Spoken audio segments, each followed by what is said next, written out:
When Elena Vance walked into her Mafia boss husband's office after 10 months of silence, she carried two things: divorce papers and a 7-month pregnancy he knew nothing about.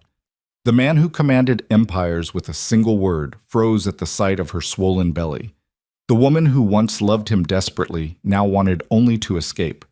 But in a world where loyalty is currency and betrayal means death, walking away isn't just difficult, it's dangerous. If you want to see how this story of secrets, survival, and second chances unfolds, stay until the end, hit that like button, and comment your city below so I can see how far this tale travels. Mo. The rain hammered against the windows of Volkov Tower like accusations, each drop a reminder of all the things Elena Vance had tried to forget. She stood in the marble lobby, water pooling at her feet, one hand pressed against her rounded belly and the other clutching a manila envelope that felt heavier than it should. 7 months pregnant and terrified, she'd rehearsed this moment 1,000 times during sleepless nights in cheap motel rooms across 3 states. None of those rehearsals had prepared her for the reality of coming back. "Mrs. Volkov." The security guard's voice was carefully neutral, but his eyes widened as they traveled from her face to her stomach. Recognition and shock warred across his features. We weren't informed you'd be returning."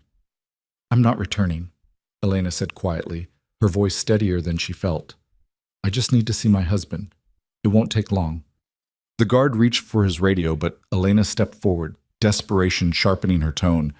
"Please, Marcus, just let me go up. 5 minutes. That's all I'm asking." Marcus had worked security at Volkov Tower for 3 years.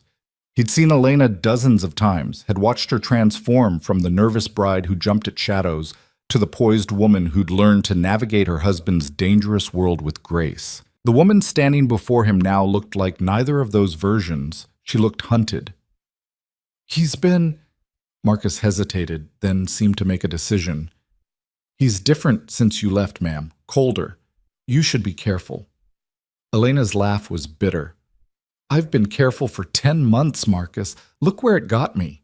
She didn't wait for him to respond, just walked past the security desk toward the private elevator that would take her to the top floor, to Adrian's domain. The elevator doors closed with a soft chime that sounded unnaturally loud in the quiet lobby. As the car began its ascent, Elena caught her reflection in the polished metal doors. She barely recognized herself. Gone was the elegant wardrobe Adrian had once insisted on, replaced by a simple black dress that strained across her belly. Her honey blonde hair, once professionally styled every week, now hung in a simple braid over one shoulder. Dark circles shadowed her green eyes, testament to months of running, hiding, and looking over her shoulder at every unfamiliar sound. But it was her expression that had changed the most.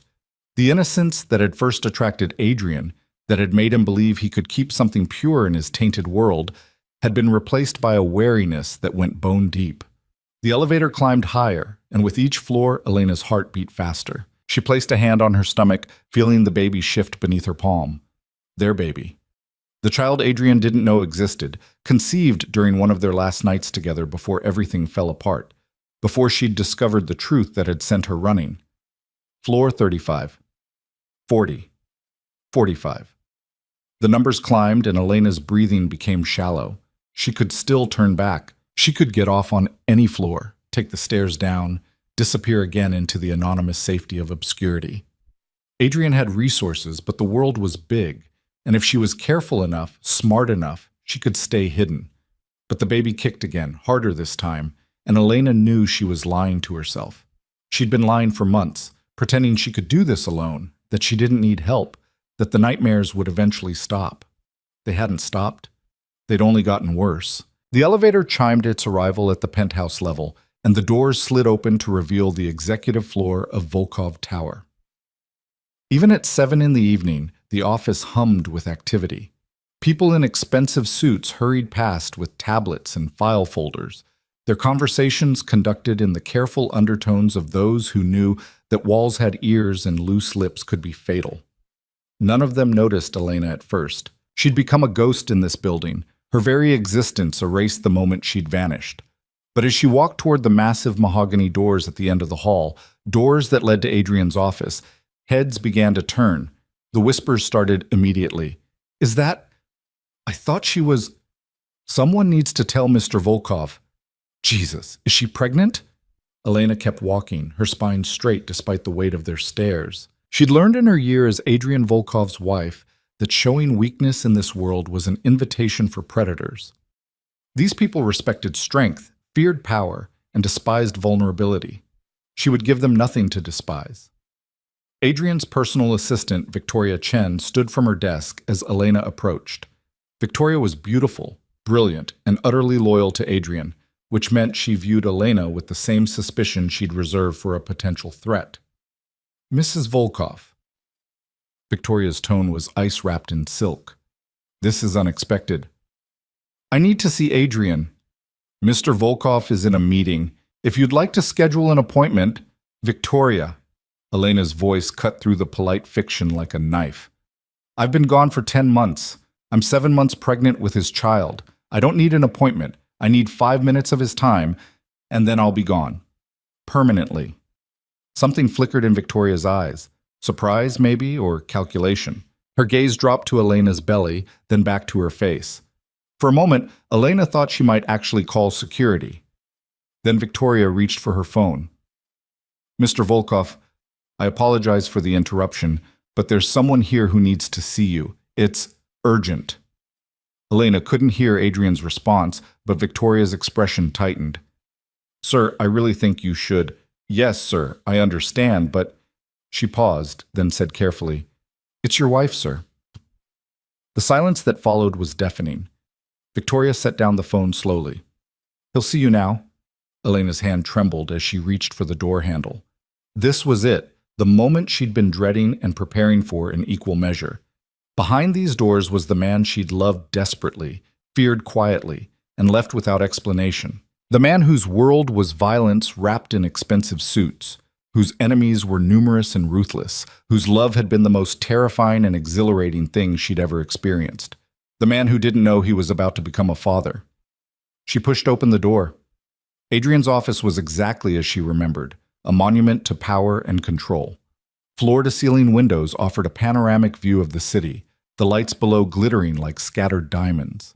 Dark wood furniture, leather chairs, and abstract art, worth more than most people earned in a lifetime, created an atmosphere of refined intimidation. And behind the massive desk, silhouetted against the city lights, sat Adrian Volkov. He didn't look up immediately. He was reading something on his tablet, his posture radiating the kind of casual authority that came from a lifetime of being obeyed without question. Dark hair, cut short and precise. Strong jaw, clean-shaven. Shoulders broad enough to carry an empire built on fear and loyalty. You have 2 minutes to explain why you thought interrupting my meeting was worth... He looked up. The tablet slipped from his fingers, clattering against the desk. For a moment, one perfect frozen moment, Adrian Volkov, the man who'd built a criminal empire before his 35th birthday, the man who'd eliminated rivals with cold efficiency, the man who never showed weakness, looked utterly human. His eyes, dark as midnight, locked onto Elena's face first. She watched emotions cascade across his features too quickly to name. Shock, disbelief, anger, something that might have been pain. Then his gaze dropped, traveling down her body until it reached her swollen belly. He stood abruptly, the chair rolling back with enough force to hit the credenza behind him. Elena! Her name sounded like a prayer and a curse all at once. Hello, Adrian? Her voice was steady, which felt like a miracle given that her entire body was shaking. I'm sorry to interrupt. This won't take long. Won't take... He circled the desk with the fluid grace of a predator, closing the distance between them in 3 long strides. You've been gone for 10 months. 10 months, Elena. No note, no phone call, no explanation. I had people searching 3 continents for you. I thought you were dead. His voice never rose, but the fury in it was palpable. Elena had forgotten how terrifying Adrian could be when he was angry, not because he shouted or threatened, but because his rage was cold, controlled, and absolute. I needed to leave, she said simply. You needed... He stopped, jaw clenching. His eyes dropped to her belly again, and this time they stayed there. How far along? 7 months. She watched him do the math, saw the exact moment he realized what that meant. The baby had been conceived before she left. She'd known she was pregnant when she'd walked out of his life without a backward glance. You knew. The words were barely above a whisper. You were carrying my child, and you left. Yes. Why? It was the question Elena had been dreading, the one she'd known he would ask but had no safe answer for. Because the truth was dangerous, not just for her, but for everyone in this room. The truth was the reason she'd run in the first place. The reason she'd spent 10 months looking over her shoulder. The reason she'd nearly starved rather than use any of the money Adrian had given her access to. The truth would start a war. I can't tell you that, she said instead. Adrian's laugh was harsh. Can't or won't? Does it matter? Yes.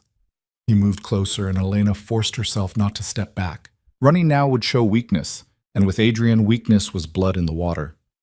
It matters, Elena. Everything about this matters. You disappeared, you took my child, and you ran. I deserve to know why. You deserve a lot of things, Adrian. Explanations aren't one of them. His hand shot out, not threatening but desperate, fingers closing around her wrist with gentle pressure. The touch sent electricity through her system, muscle memory and longing warring with fear and self-preservation. Don't, he said, and for the first time his voice cracked. Don't do this. Don't come back after all this time just to be cruel. If you wanted to hurt me, Elena, you succeeded. You don't need to twist the knife. Elena looked down at his hand on her wrist, at the familiar calluses and scars that told stories he'd never fully shared. She traced those hands in the dark, had felt them gentle on her skin and violent against others. Those hands had built empires and destroyed enemies. Those hands had made her feel safe in a world where safety was an illusion. Those hands had never known they'd created life. I'm not here to hurt you, she said quietly. I'm here to end this. Properly. Legally. She pulled the manila envelope from her bag with her free hand and held it out to him. Adrian's eyes dropped to the envelope, and understanding dawned across his features like a storm rolling in. No. He released her wrist, took a step back. Absolutely not. Adrian? No, Elena. I don't care what you're about to say. What reasons you think you have. The answer is no. You don't even know what I'm asking. You're asking for a divorce. His voice was flat, emotionless. The tone he used when making decisions that would ruin lives. You're asking me to sign papers that say our marriage meant nothing, that you have the right to take my child and walk away. I can see it on your face, Elena. You think I'm going to just let you go. Elena felt tears prick at her eyes, but refused to let them fall. It's not about letting me go. The marriage is already over, Adrian. I left 10 months ago. I'm just making it official. Why now? He gestured to her stomach. Why come back now when you're 7 months pregnant? Why not wait until after the baby is born? Why not just disappear completely and pretend I never existed? Because she'd run out of money. Because the nightmares had gotten so bad she couldn't sleep. Because she was terrified of giving birth alone in some anonymous hospital where no one would know to call if something went wrong.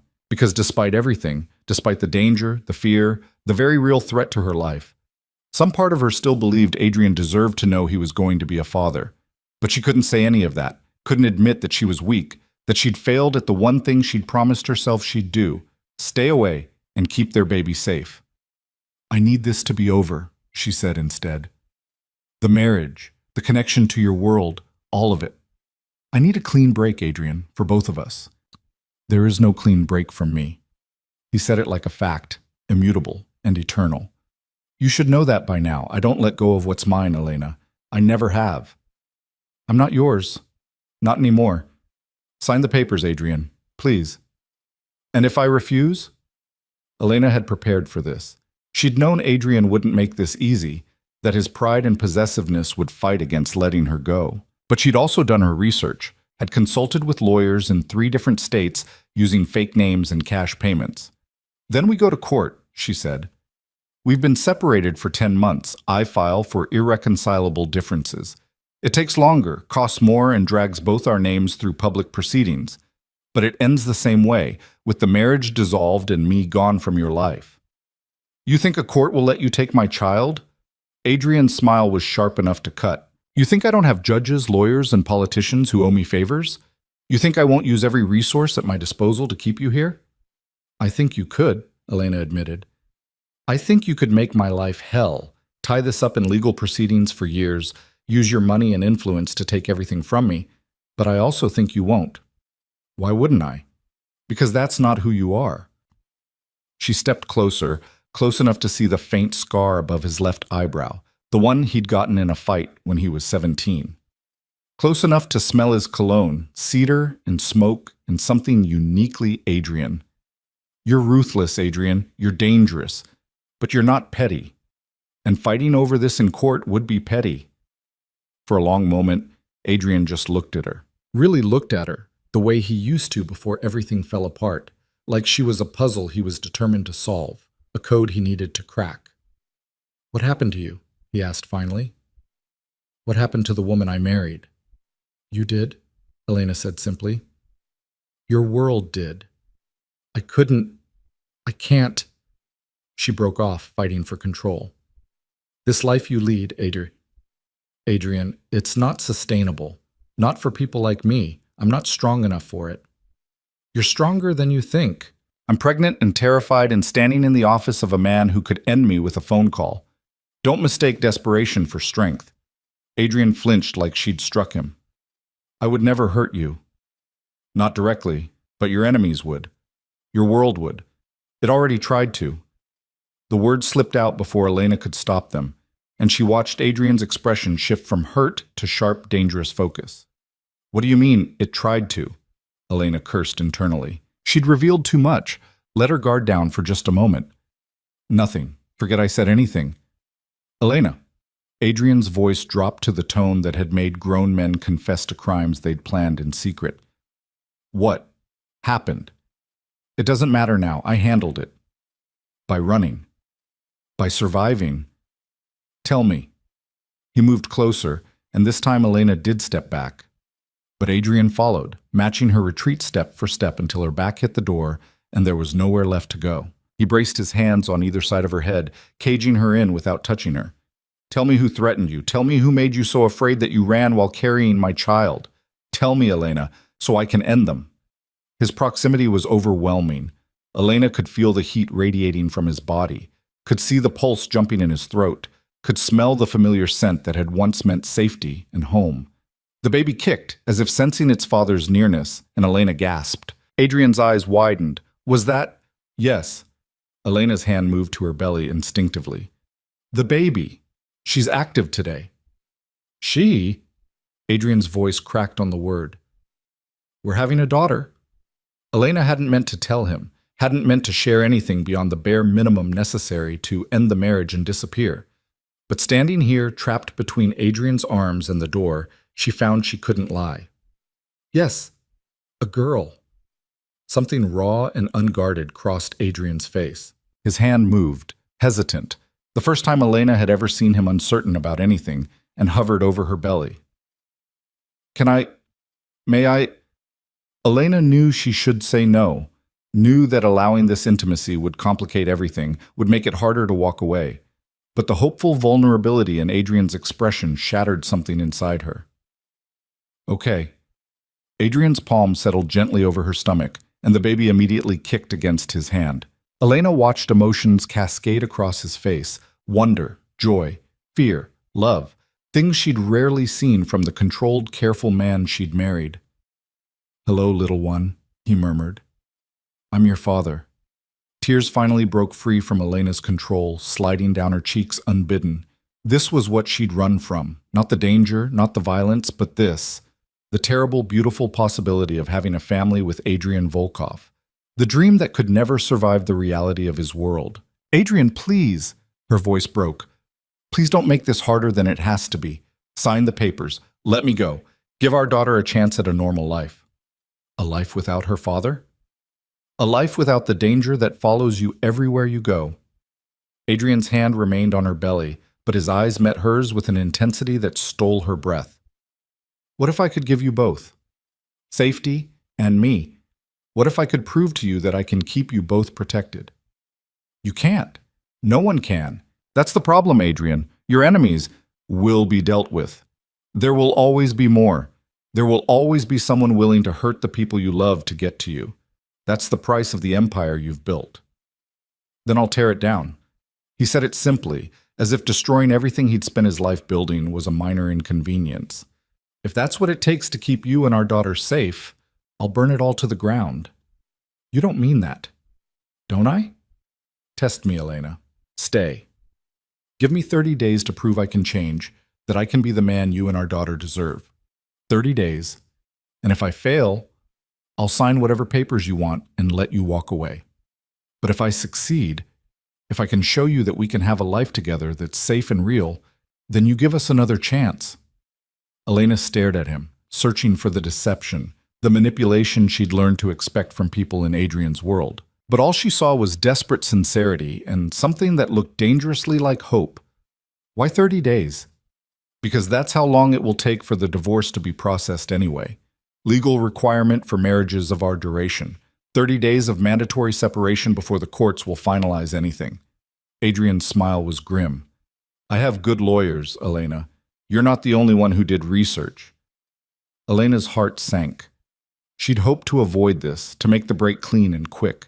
But if the law required 30 days regardless, where would I stay? Here. The penthouse is yours if you want it. Or I'll get you an apartment anywhere in the city. Your choice.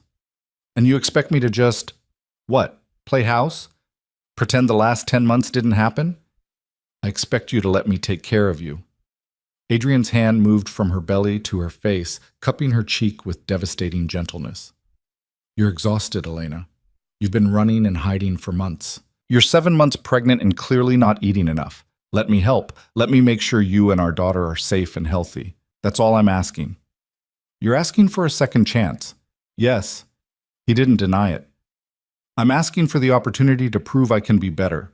That we can be better. Is that so unreasonable? Every instinct Elena had screamed at her to say no, to push past him and run again. But she was so tired of running, tired of cheap motels and constant fear, tired of being alone with her terror, carrying the weight of her secrets and her pregnancy without help. And despite everything, some traitorous part of her heart still believed in the man Adrian could be, when he wasn't being the ruthless crime boss the world knew. She'd seen glimpses of that man in their brief marriage, moments of softness and genuine care that had made her fall in love with him in the first place. Maybe he was right. Maybe 30 days wouldn't change anything, and she'd leave exactly as planned. But at least she'd be warm and fed and safe while she waited. At least their daughter would have a month of security before being born into uncertainty. 30 days, she heard herself say. But I have conditions. Adrian's expression shifted, became businesslike. Name them. Separate bedrooms. This isn't a reconciliation, it's a waiting period. I need my own space. Agreed.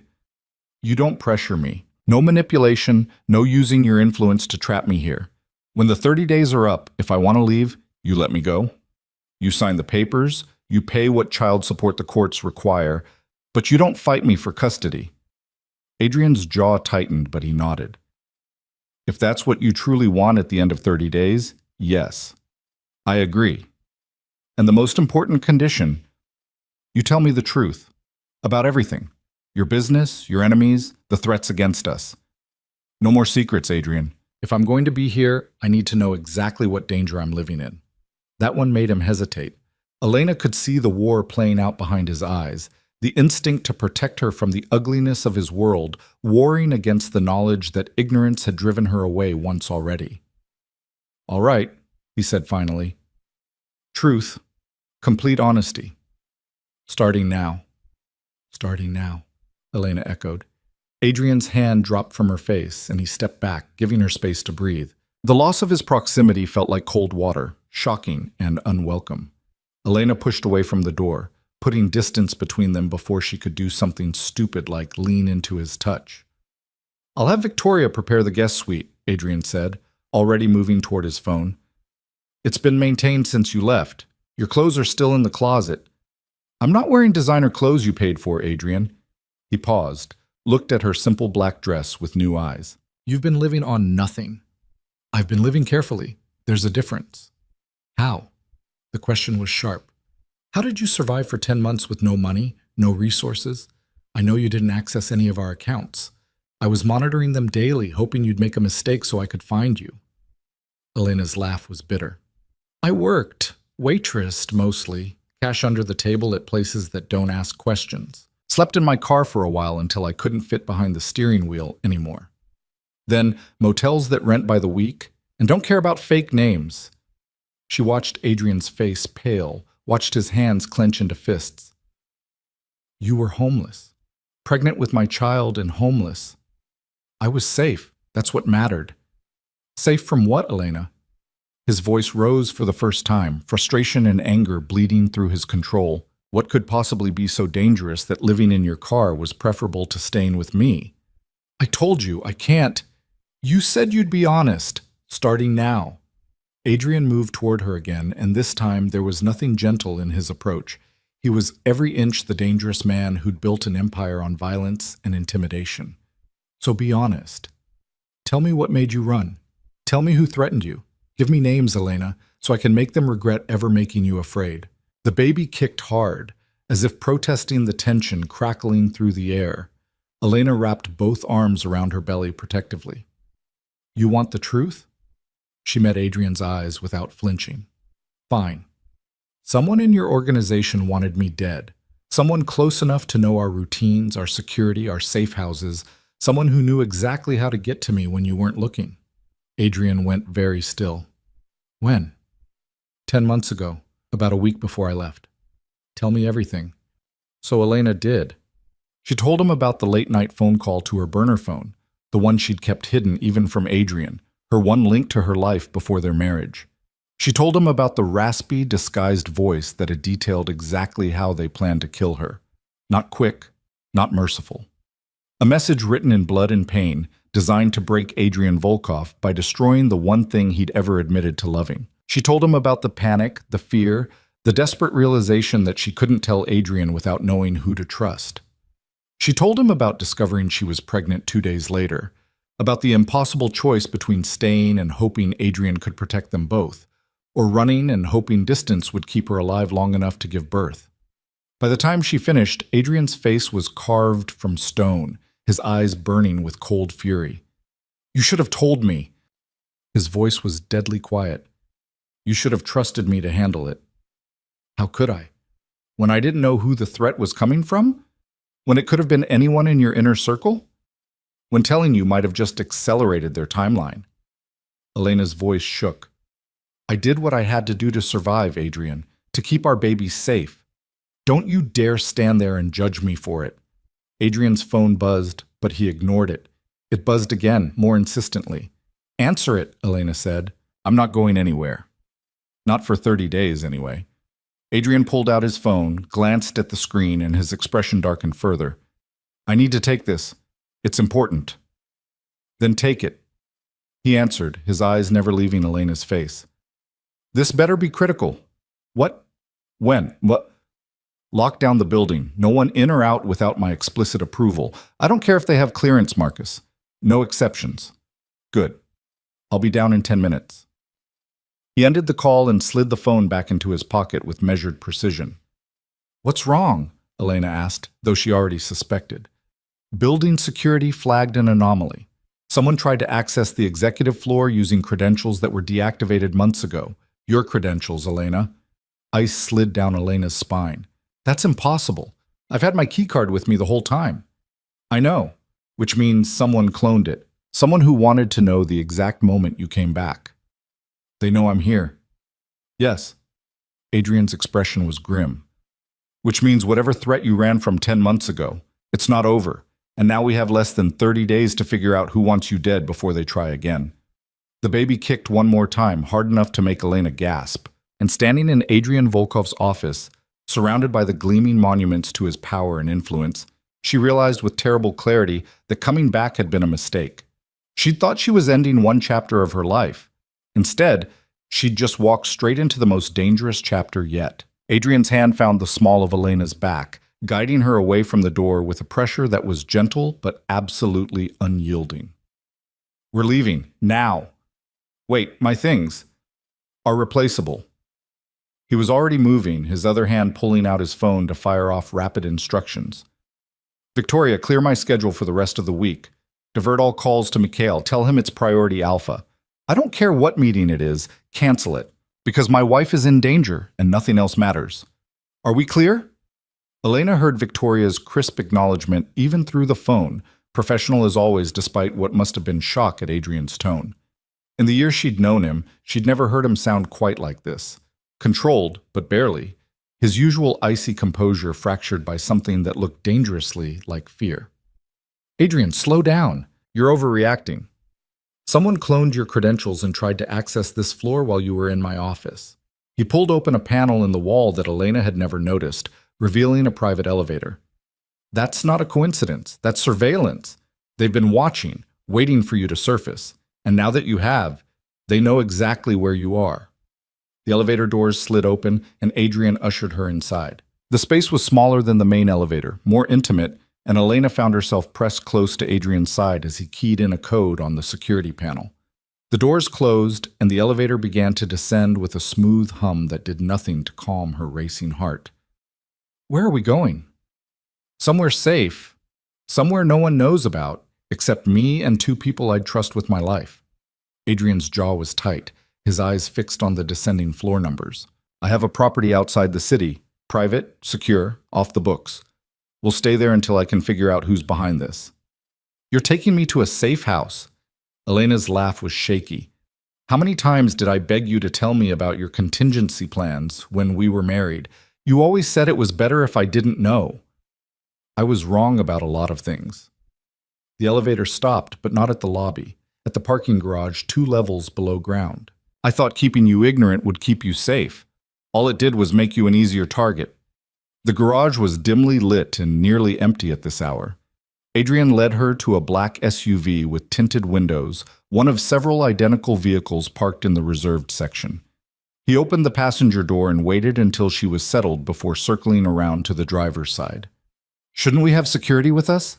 Elena asked as Adrian started the engine. Guards, or the fewer people who know where we're going, the better. Right now, I don't know who I can trust. He pulled out of the parking spot with controlled speed, heading for the exit ramp. The person who threatened you 10 months ago knew our routines, our security protocols. That kind of information doesn't come from the outside. It comes from someone on the inside. Elena's hand moved to her belly again, a protective gesture that was becoming habitual. The baby shifted beneath her palm, restless. You think it's someone in your inner circle. I think it's someone close enough to have access to information they shouldn't, close enough to know about you, about us, about our vulnerabilities. Adrian's hands tightened on the steering wheel. Tell me again exactly what the caller said. Word for word, if you can remember. Elena closed her eyes, forcing herself back to that night 10 months ago. She tried so hard to forget the raspy voice, the specific threats, the terrible detail in their description of how they planned to hurt her. But memory had carved it deep, a scar that wouldn't fade.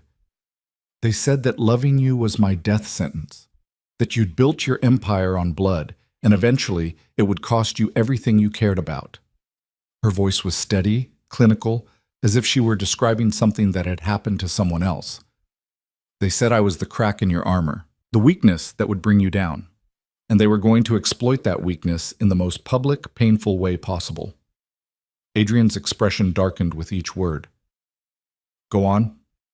They had details about my routine, the yoga class I took Tuesday mornings, the coffee shop where I met Sarah for lunch on Thursdays, the route I walked when I needed to clear my head. Elena's breath caught. They knew things, Adrian, private things, like the birthmark on my left hip, like the fact that I sleep on my right side. Things only someone very close would know. Or someone with access to our home security footage. Adrian's tone was grim. I'll need to audit every system, every person who had clearance to our residence. The list is small, but not small enough. They'd exited the downtown area now, heading west toward the suburbs and then beyond. Elena watched the city lights fade in the side mirror, replaced by darkness punctuated by occasional street lamps. She should feel relieved to be putting distance between herself and whoever had tried to access the building. Instead, she felt exposed, vulnerable in a way that had nothing to do with physical danger. I never wanted to come back, she said quietly. I had a plan. Stay hidden until the baby was born, then disappear completely. New name, new city, new life. You would never have known about her. Don't. Adrian's voice was sharp enough to cut. Don't tell me you were planning to erase me from my daughter's life. Not right now, Elena. Not when I'm trying very hard not to think about all the months I've already missed. I was trying to keep her safe. By denying her a father. By raising her alone with no resources, no support, no backup if something went wrong. He glanced at her, and the pain in his eyes was almost physical. What would have happened if there were complications during delivery? What if you'd needed emergency surgery, or if the baby had needed specialized care? You would have been alone, Elena, completely alone. I would have managed. You would have suffered, and so would she. Adrian's attention returned to the road, but his hands were white-knuckled on the wheel. I understand why you ran. I even understand why you didn't trust me enough to come to me with the threat. But this, planning to cut me out permanently, that's not about safety. That's about punishment. Elena wanted to argue, to insist that her motives had been pure survival and nothing more. But there was truth in Adrian's words, a bitter truth she'd avoided acknowledging even to herself. Part of her had wanted him to hurt the way she'd hurt, had wanted him to feel the loss, the absence, the aching empty space where something precious should have been. Maybe, she admitted, maybe I wanted you to know what it felt like to lose something you couldn't control, something you couldn't fix with money or power or violence. Then congratulations, you succeeded. Adrian's smile was bleak. Every morning for 10 months, I woke up not knowing if you were alive or dead. Every lead that went nowhere, every dead end, every day that passed without answers, it was torture, Elena. The not knowing was worse than any physical pain I've ever experienced. You could have moved on, found someone else. Your world is full of women who would jump at the chance to be Mrs. Volkov. I don't want someone else. I want you. He said it simply, as if it were the most obvious truth in the world. I've always wanted you. From the moment you stumbled into that charity gala wearing a borrowed dress and looking like you wanted to be anywhere else, I wanted you. And that hasn't changed. 10 months of silence, a pregnancy I knew nothing about, divorce papers, none of it changes what I feel. Elena's throat tightened. This was the Adrian she'd fallen in love with, the one who hid beneath layers of calculated control and ruthless efficiency. The one who could be devastatingly honest about his emotions when he chose to be. The one who'd made her believe that maybe, just maybe, a man like him could build something real with a woman like her. Feelings aren't enough, she said. Not in your world. Love doesn't stop bullets, Adrian. It doesn't protect against people who see me as a liability or a tool to use against you. No. But I can. They were leaving the suburbs now, entering the rural darkness beyond the city limits. I can stop bullets. I can eliminate threats. I can burn down anyone who tries to hurt you or our daughter. I just need you to let me. That's what scares me. The burning down part. The violence you're so casual about. Elena turned in her seat to face him. You talk about eliminating people like you're discussing a business merger. Do you even hear yourself? I hear myself perfectly. And I know what I sound like. Adrian's profile was sharp in the dashboard lights. I've never pretended to be something I'm not, Elena. You knew what I was when you married me. A criminal, a killer, when necessary. Someone who operates in the shadows and solves problems with methods that would horrify most people. I knew it intellectually. That's different from watching it happen, from being close enough to see the blood on your hands. There's never been blood on my hands when I've touched you. That doesn't make it better, Adrian. It makes it worse. You can be gentle with me and then turn around and... She broke off, unable to finish the thought. And execute someone who betrayed me? And eliminate a rival who threatened my territory? And do all the dark, necessary things that keep my empire running? Adrian's voice was hard. Yes, I can. I do. And I won't apologize for it, because that violence, that ruthlessness, is what's kept me alive long enough to meet you. It's what's built the resources I'm using right now to keep you safe. You can't have one without the other, Elena. You can't have the protection without the predator. The truth of it settled between them like stone. Elena stared out at the darkness rushing past, one hand on her belly where their daughter rested, oblivious to the complicated legacy she'd been born into. A father who could be tender and terrifying in equal measure. A world where love and violence existed side by side, inseparable. I don't know if I can live with that, she said finally. Long term, I don't know if I'm strong enough to watch you be that person and still sleep next to you at night. Then we have 30 days to find out. Adrian turned off the main road onto a narrow lane that wound through dense woods. 30 days to see if we can build something that works. Something that acknowledges what I am, but doesn't let it destroy what we could be.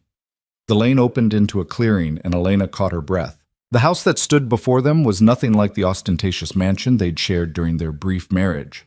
This was smaller, more intimate, a modern structure of glass and wood that seemed to grow organically from the surrounding forest. Lights glowed warmly through the windows, and smoke curled from a stone chimney. "Someone's here," Elena said, tensing. "Marcus and his wife, Sophia. They maintain the property for me. They're trustworthy.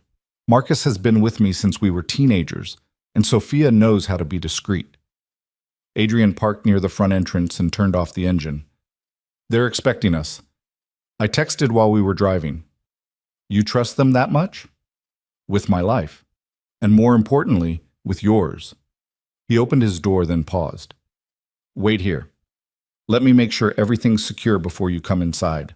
Elena watched him approach the house, saw the front door open before he could knock. A stocky man in his 30s emerged. Not the building security guard Marcus, she realized, but someone else who shared the name. Someone who clasped Adrian's hand with the familiarity of long friendship before gesturing him inside. She was alone in the car for less than 5 minutes, but it felt longer. The darkness pressed close around the vehicle, and every shadow seemed threatening. Elena found herself holding her breath, listening for sounds that didn't belong. Footsteps, voices, the click of a weapon being readied. Nothing came. Adrian reappeared in the doorway and beckoned her forward. Elena climbed out of the SUV carefully, her pregnant body awkward and unwieldy. The cold night air bit at her skin, and she hurried toward the warmth spilling from the open door. Inside, the house was even more beautiful than its exterior suggested. Exposed wooden beams soared overhead, and a wall of windows overlooked the dark forest beyond. A fire crackled in a massive stone fireplace, and comfortable furniture and earth tones created an atmosphere of rustic luxury. A woman emerged from what appeared to be a kitchen, wiping her hands on a dish towel. She was perhaps 40, with warm brown eyes and graying hair pulled back in a practical bun. Her smile was genuine as she approached Elena. "Mrs. Volkov, I'm Sophia. Welcome. You must be exhausted. Just Elena, please." Elena accepted the woman's offered hand, grateful for the warmth in her grip. "And thank you for accommodating us on such short notice." "It's no trouble at all. We keep the house ready for Mr. Volkov's visits." Sophia's eyes dropped to Elena's belly, and her smile widened. "Congratulations on the baby. When are you due?" 2 months, give or take. "Then you need food and rest, in that order. Come, I've prepared the guest suite upstairs. Marcus can bring in your luggage." "Oh." Sophia's expression shifted to concern as she realized Elena had no luggage. "Well, I'm sure we can find you something comfortable to sleep in, and tomorrow we'll get you properly situated." Adrian appeared at Elena's elbow. "I'll show her upstairs, thank you, Sophia." The staircase was wide and modern, leading to a second floor that seemed to be mostly one large master suite. But Adrian guided Elena to a smaller room at the far end of the hall, a guest room decorated in soft grays and whites, with its own attached bathroom and a window overlooking the forest. "It's beautiful," Elena said, meaning it. The bed looked impossibly inviting, piled with pillows and covered in a down comforter that promised warmth and comfort. "There are clothes in the closet. Sophia keeps it stocked with various sizes for unexpected guests." Adrian moved to the dresser and pulled open a drawer. "Toiletries in the bathroom, extra blankets in here if you get cold. The door locks from the inside if you want privacy, and I'm right down the hall if you need anything." Elena sank onto the edge of the bed, suddenly overwhelmed by exhaustion that went bone deep.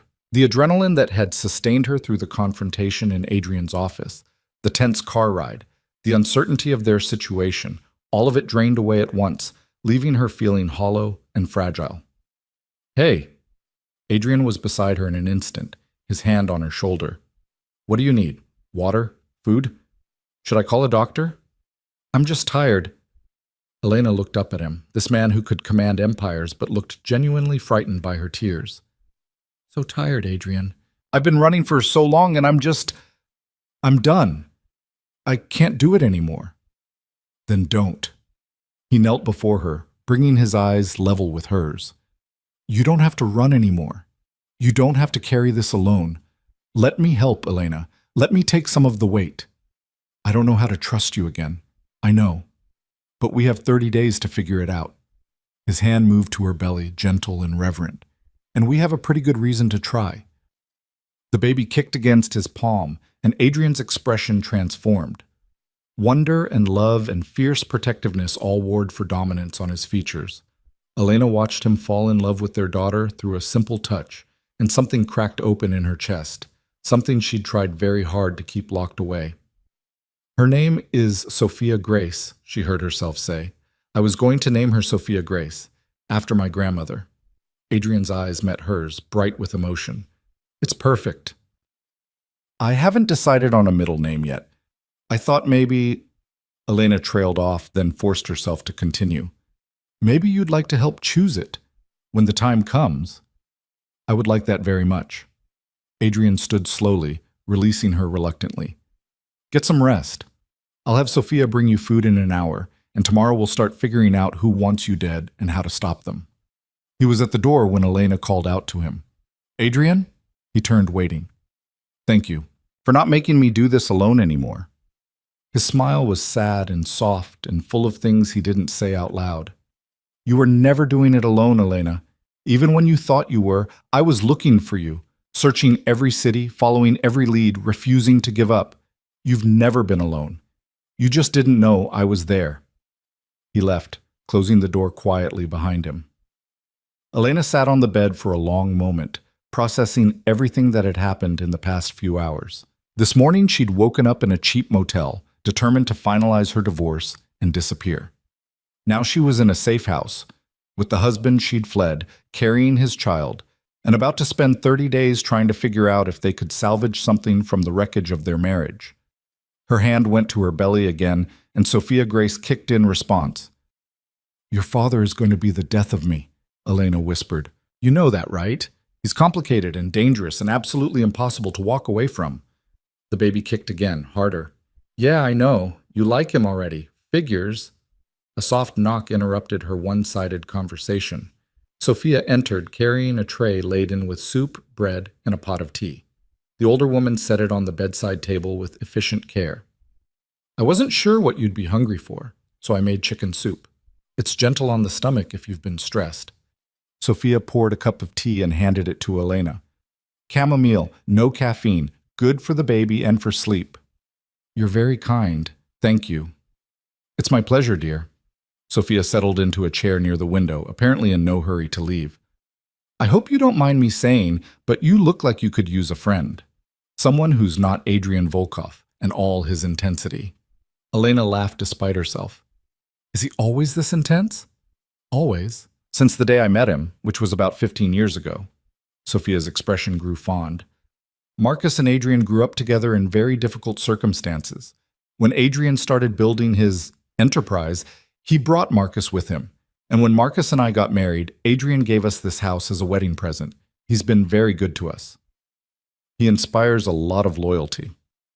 He inspires fear in his enemies and devotion in his friends. There's no middle ground with Adrian. Sophia studied Elena carefully.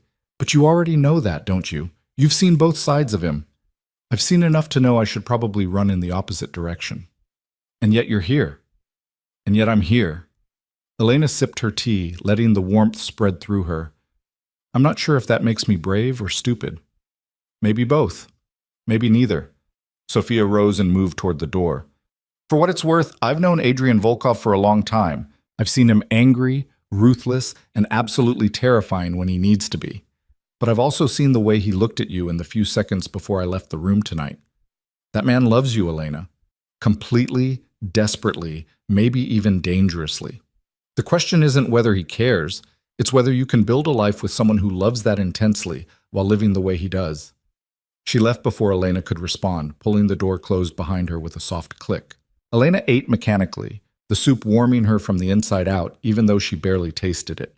Her mind was racing, replaying the conversation with Adrian, the fear in his eyes when he'd learned about the threat, the gentleness in his touch when he'd felt their daughter kick.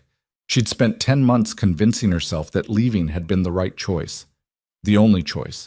That Adrian's world was too dangerous, too violent, too fundamentally incompatible with the kind of life she wanted for herself and her child. But watching him tonight, seeing his pain, his determination, his fierce protectiveness, she wondered if maybe she'd been wrong. Not about the danger, which was all too real, but about whether that danger was insurmountable. Whether love could exist alongside violence. Whether a man like Adrian could change enough to make a life together possible. 30 days. She had 30 days to find out. Elena finished her meal, changed into the soft pajamas she found in the dresser, and climbed into bed. The mattress was heaven after months of cheap motel mattresses and car seats. She sank into the pillows with a sigh, her body finally relaxing for the first time in what felt like forever.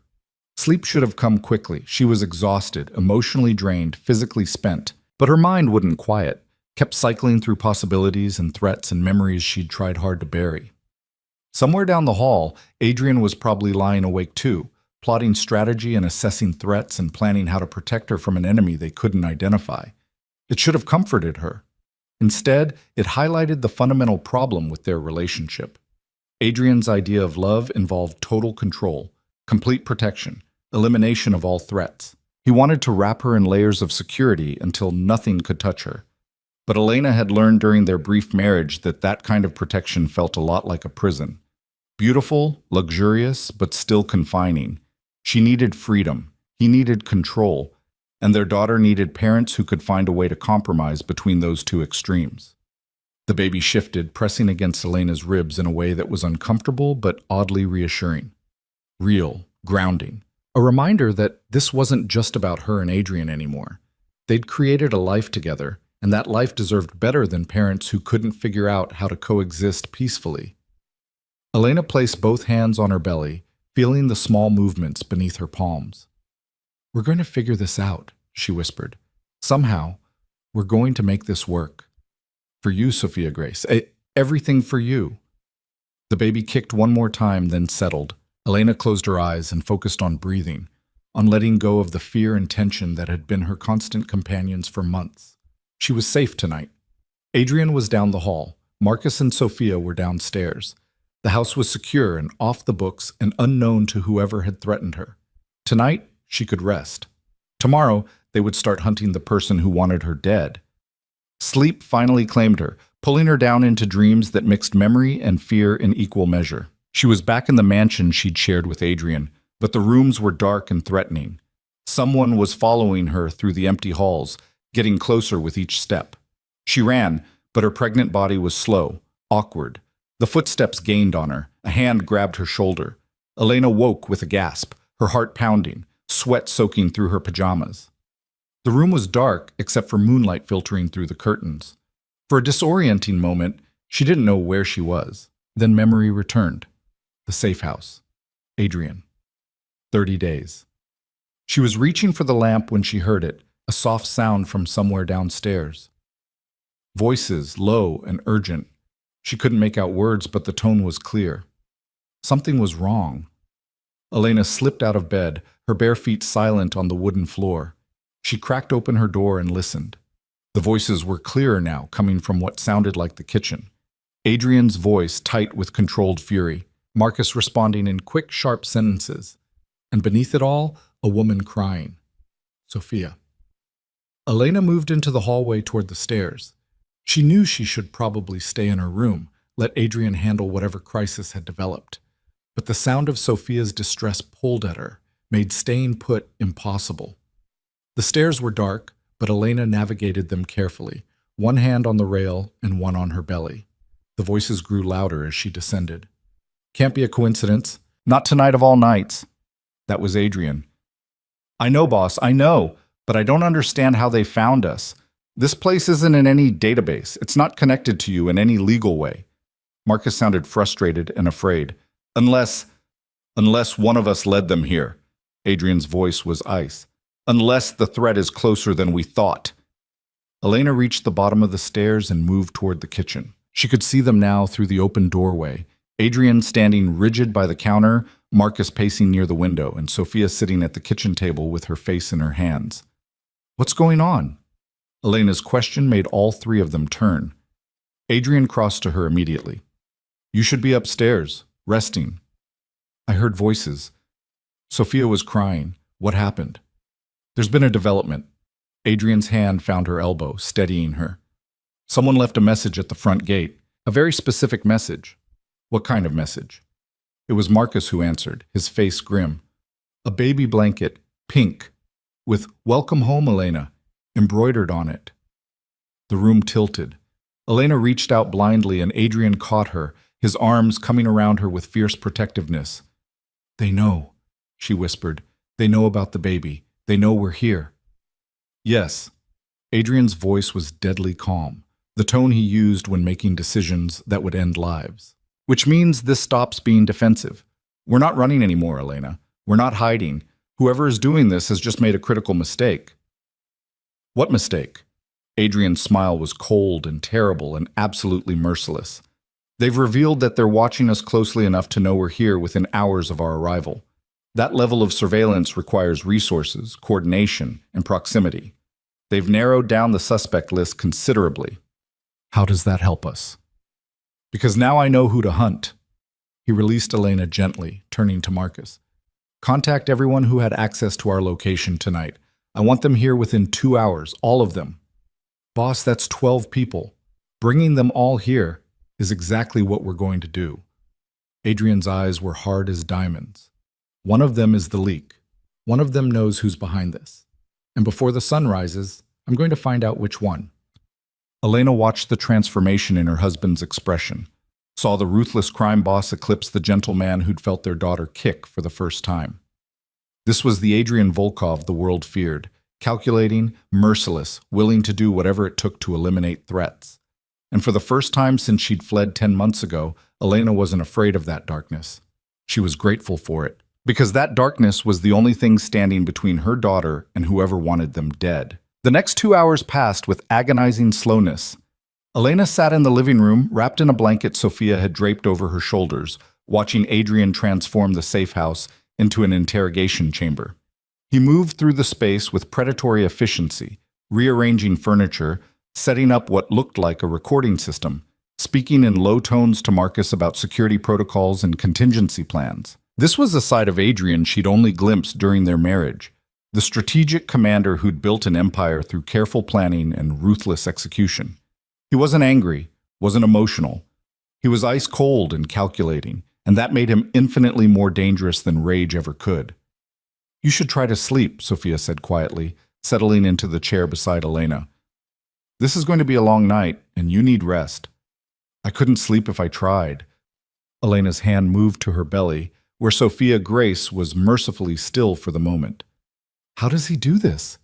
How does he just switch off his emotions and become that? Practice. Necessity. Survival.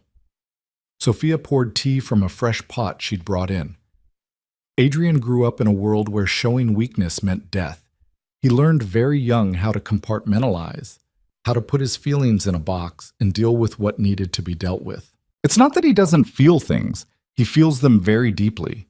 He's just exceptionally good at not letting those feelings interfere with what needs to be done. That's terrifying. Yes, but it's also what's kept him alive long enough to meet you, marry you, and have a chance at being a father. Sophia handed Elena a cup. We don't get to pick and choose which parts of a person we keep. Adrian's ruthlessness and his capacity for love come from the same place, an absolute refusal to lose what matters to him. Elena sipped the tea, letting the warmth spread through her. You really care about him. He gave Marcus and me a life when we had nothing. He's been loyal, generous, and protective of the people he considers family. Sophia's expression grew sad. But I won't lie to you and say that life with Adrian is easy. It's not. It's dangerous and complicated and sometimes deeply painful. You have to decide if what you gain from being with him outweighs what you sacrifice. What did you sacrifice? Peace of mind, the luxury of ignorance, the ability to pretend the world is a safe, fair place. Sophia's smile was wry. But what I gained was a husband who's alive instead of dead, a home instead of poverty, and the knowledge that someone powerful has my back when things go wrong. For me, that trade was worth it. For you, it might not be. Before Elena could respond, headlights swept across the windows. The first of Adrian's people had arrived. Adrian moved to the door with Marcus flanking him. Elena watched as he opened it to reveal a tall woman in her 40s, dressed in business casual despite the late hour. She had sharp features and sharper eyes, and she looked annoyed at being summoned. "This better be important, Volkov. I was in the middle of—" "Come inside, Detective Morrison. We have a lot to discuss." Detective Morrison. Elena recognized the name from conversations she'd overheard during her marriage.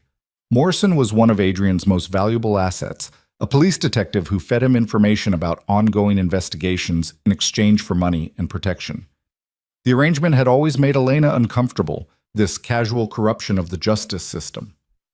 Morrison entered, her eyes sweeping the room and landing on Elena with visible surprise. "Well, that's unexpected. I thought you'd left for good." "Plans change," Elena said evenly. More vehicles arrived in quick succession. Elena watched Adrian's inner circle assemble in the living room, a collection of dangerous people united by loyalty to one man. There was Yuri, Adrian's enforcer, a mountain of muscle with cold eyes and scarred knuckles. Dmitri, his financial advisor, nervous and sweating despite the cool temperature. Carmen, who ran his legitimate business operations, beautiful and poised and watching everyone with calculating attention. Others whose names Elena didn't know, but whose roles she could guess from their bearing: soldiers, accountants, fixers, all the people necessary to maintain an empire built on illegal activity. 12 people total, just as Marcus had said. 12 people who'd known they were coming to the safe house, one of whom had apparently shared that information with someone who wanted Elena dead. Adrian waited until everyone was seated, arranged in a loose semicircle facing him. He stood with his back to the fireplace, silhouetted by flames, looking every inch the powerful crime boss he was. "Thank you for coming on short notice," he began, his voice carrying easily through the room. "I know many of you cleared schedules, interrupted personal time, and traveled some distance to be here. I appreciate your loyalty." "Cut to the chase, Adrian," Yuri rumbled. "It's after midnight. What's this about?" "It's about a traitor." Adrian let the word hang in the air, watched faces for reactions. "Someone in this room has been sharing information about my wife's whereabouts. Someone betrayed her location to people who want her dead, and I'm going to find out who." The room exploded with denials, protests, and angry questions. Adrian let them talk over each other for exactly 30 seconds before he raised one hand. The gesture was small, but silence fell immediately. "Here are the facts," Adrian continued. 10 months ago, someone threatened Elena's life in very specific terms. She disappeared to protect herself and our unborn child. Today, she returned to file for divorce. Within hours, someone tried to access Volkov Tower using her cloned credentials. When I brought her here, to a location known only to people in this room, a threat was delivered to our front gate within 2 hours of our arrival. That level of surveillance, that kind of precision, requires inside information. Carmen leaned forward, her expression sharp. "You're saying one of us is working with your enemies." "I'm saying one of you is the enemy." Adrian's gaze swept across them all, measuring, assessing. "Whether through betrayal, blackmail, or personal ambition, one of you has been feeding information to someone who wants to destroy me by killing my wife and child. Tonight, that ends." Detective Morrison stood abruptly. "I don't have to sit here and be accused." "You'll sit." Adrian's voice cracked like a whip.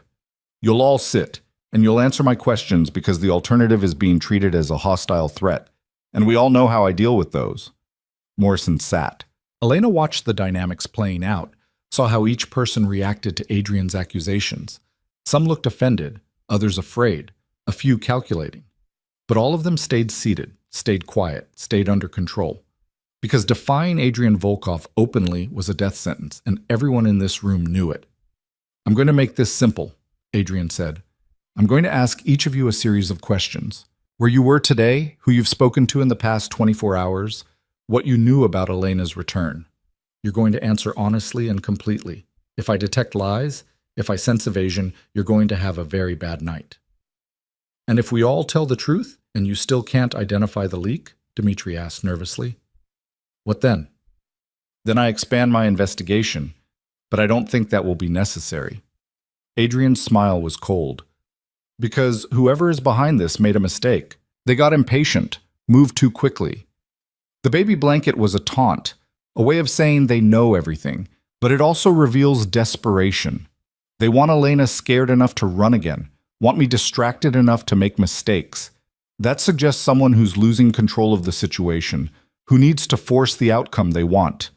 He moved closer to the group, his presence looming. So let's start with the obvious question. Who here knew I had a safe house in this location? Hands went up slowly. 7 out of 12. Marcus and Sophia, obviously. Yuri, who'd helped Adrian acquire the property years ago. Carmen, who handled the legal paperwork through shell companies. Detective Morrison, who'd run background checks on the area.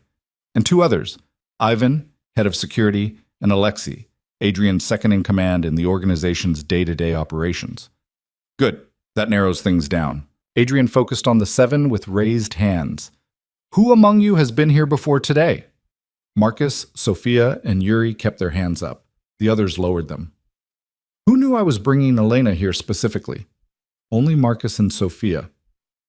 Who did you tell about our arrival? Adrian asked Marcus directly. No one, boss, I swear. Sophia and I came straight here from the city after you texted. We didn't stop, didn't make calls, didn't communicate with anyone. Marcus's voice was steady, but Elena could see the fear in his eyes. Being interrogated by Adrian, even when innocent, was clearly terrifying. Adrian turned to the others. The rest of you received calls telling you to come here tonight. Who made those calls?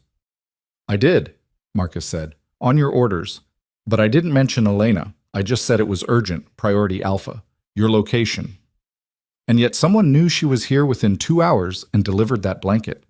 Adrian's eyes narrowed, which means either Marcus is lying, someone in this room made a call after arriving, or our security has been compromised in a way I haven't identified yet.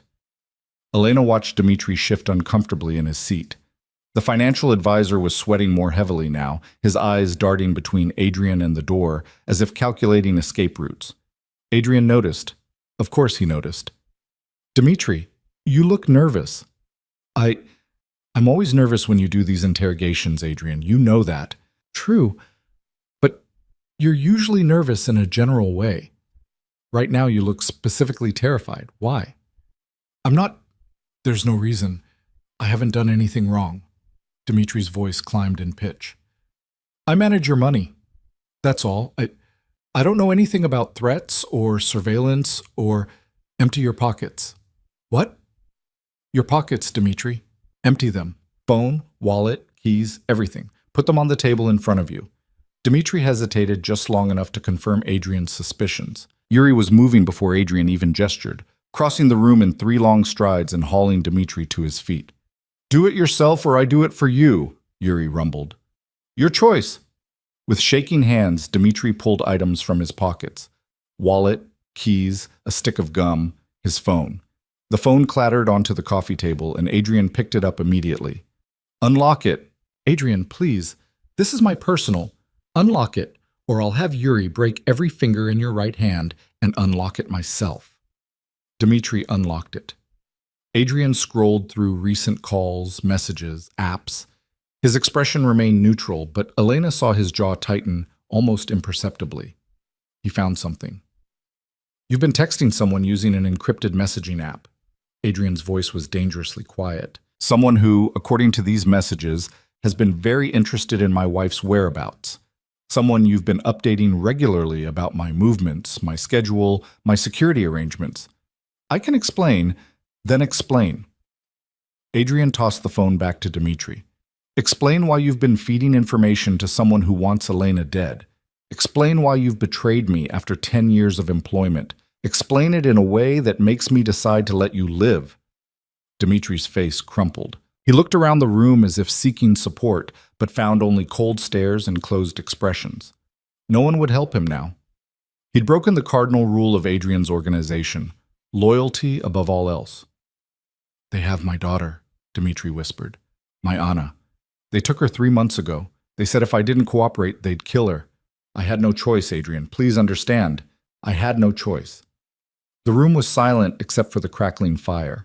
Elena felt her heart constrict with unwanted sympathy. A father protecting his daughter, She understood that motivation better than she wanted to admit. In Dimitri's position, with Sophia Grace's life hanging in the balance, what wouldn't she do? But Adrian's expression didn't soften. If anything, it grew harder. "You had a choice," Adrian said. "You could have come to me, told me about the threat. Let me use my resources to find Anna and eliminate whoever took her. Instead, you decided to cooperate with people who want to kill my wife and child. You chose to save your daughter by sacrificing mine. I didn't think they'd actually hurt her. I thought they just wanted information, wanted to know your movements, wanted leverage for negotiations." Negotiations. Adrian's laugh was bitter. "You thought someone who kidnaps a child wants to negotiate. You're not just a traitor, Dimitri. You're a fool." "Adrian, please.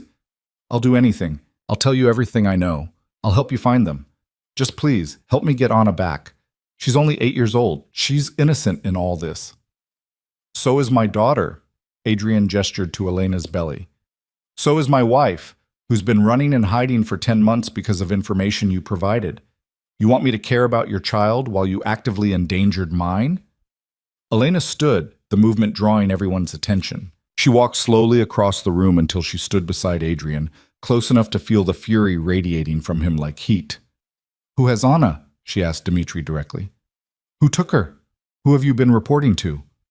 Dimitri's eyes were red, tears streaming down his face. "I don't know names. All communication has been through encrypted messages. They send instructions. I provide information. The only thing I know is that whoever is behind this has resources, connections, and reach that rivals Adrian's organization." "That's not an answer," Adrian said. "It's the only answer I have. I swear, Adrian, if I knew who they were, I'd tell you. I'd give you anything to get Anna back safe." Carmen spoke up from her position near the window. "He's telling the truth. Or at least he believes he's telling the truth. Look at him. He's terrified and desperate. He's not holding back information intentionally." "Doesn't matter." Yuri cracked his knuckles meaningfully. "He still betrayed the organization, still put Elena and the baby at risk. The penalty for that is not death," Elena interrupted. All eyes turned to her. "Not yet. Not until we get more information." Adrian's gaze locked with hers. "Elena, he's our only connection to whoever is behind this. Kill him now, and that connection dies with him." Elena kept her voice steady despite her racing heart. "Use him. Feed false information through him. Set a trap. Do whatever you need to do. But keep him alive until we find who took his daughter and who wants us dead." Keeping him alive is a liability. Killing him is short-sighted. Elena placed a hand on Adrian's arm, felt the tension coiled in his muscles. "You taught me that business is about leverage, about playing the long game. Dimitri is leverage. He's also a father trying to protect his child. I can't condone what he did, but I understand why he did it, and I think we can use that desperation to our advantage." Adrian looked at her for a long moment, and Elena saw the war playing out behind his eyes. His instinct was to eliminate the threat, to punish betrayal swiftly and absolutely. But he'd asked her to trust him, to give him 30 days to prove he could be different. She was offering him the same chance, to prove he could choose strategy over immediate violence when the situation called for it. "All right," Adrian said finally. "We do this your way. For now." He turned back to Dimitri, who was watching the exchange with desperate hope. "You're going to continue communicating with your contact exactly as you have been. You're going to feed them whatever information I tell you to feed them. And you're going to pray that your cooperation leads me to Anna before I change my mind about letting you live.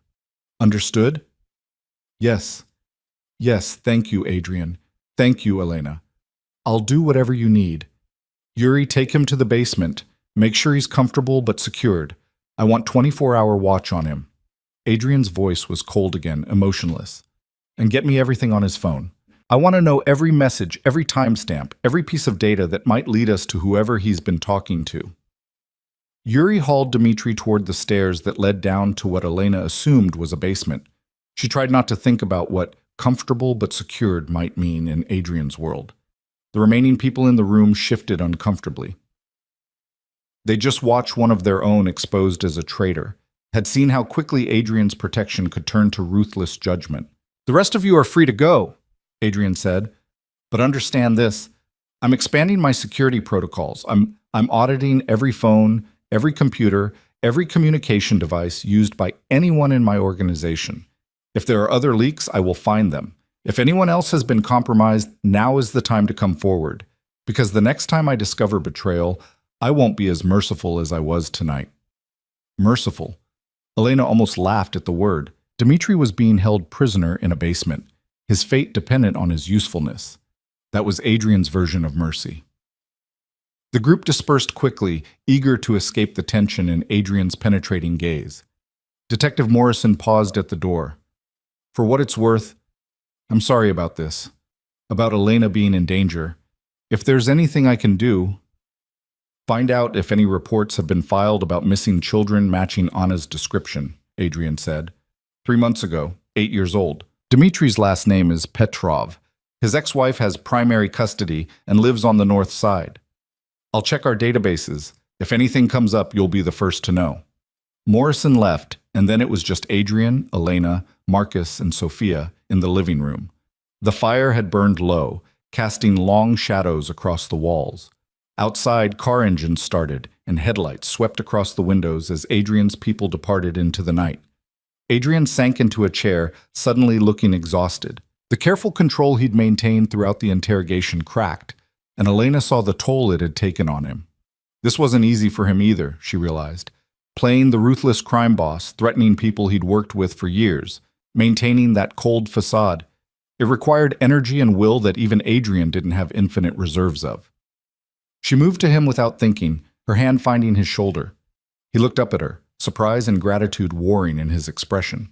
You were right, he said quietly. Keeping Dmitri alive gives us options. I was about to eliminate those options because I was angry. You were protecting me, protecting our daughter. That anger is understandable. It's also dangerous. Anger makes people sloppy, makes them miss details. Adrian's hand covered hers on his shoulder. Thank you for pulling me back from that edge. Marcus cleared his throat. I'll go check the perimeter, make sure everyone actually left. Sophia, maybe you could... I'll make coffee. Something tells me sleep isn't happening for anyone tonight. Sophia headed toward the kitchen, leaving Elena and Adrian in the flickering firelight. Elena lowered herself into the chair beside him, her pregnant body protesting the late hour and stress. Sophia Grace kicked, hard, as if objecting to all the excitement. She's active, Adrian observed, watching Elena's hand move to her belly. She doesn't like it when I'm stressed, or when I'm tired, or when I eat spicy food, or when music is too loud. Basically, she has opinions about everything already. A smile ghosted across Adrian's face. She gets that from you. She gets that from both of us.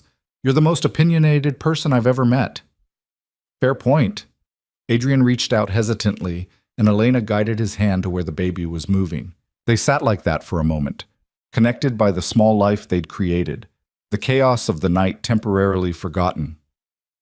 I meant what I said earlier, Elena said quietly, about understanding why Dmitri did what he did. If someone threatened Sophia Grace, if they said they'd hurt her unless I cooperated, I would do terrible things. I would betray anyone, sacrifice anything, break any rule. So I can't judge him too harshly for doing the same thing to protect Anna. You have a kind heart. It's one of the things I love about you, even when it complicates my security protocols. Adrian's thumb traced gentle circles on her belly. But kindness can be a weakness in my world. People will exploit it, use it against you. Then maybe your world needs more kindness. Maybe that's the change you need to make. You want me to go soft. I want you to remember that everyone you threaten, everyone you hurt, everyone you eliminate, they're someone's husband, father, son. They're people, Adrian, not just obstacles to be removed. Elena captured his hand, held it still. You can be powerful without being cruel. You can protect what's yours without becoming a monster. And if being a monster is what keeps you and Sophia Grace alive, if cruelty is the price of your safety, then we figure out a different way. Together. Elena met his eyes steadily. You asked for 30 days to prove we could make this work. That includes proving you can change how you operate. Not becoming someone completely different, but finding a balance between the ruthless crime boss and the man who just felt his daughter kick for the first time. Adrian was silent for a long moment, processing her words. Outside, Marcus could be heard doing a perimeter check. Inside, Sophia moved around the kitchen with quiet efficiency. And between them, Sophia Grace moved beneath their joined hands, a reminder of what they were fighting for.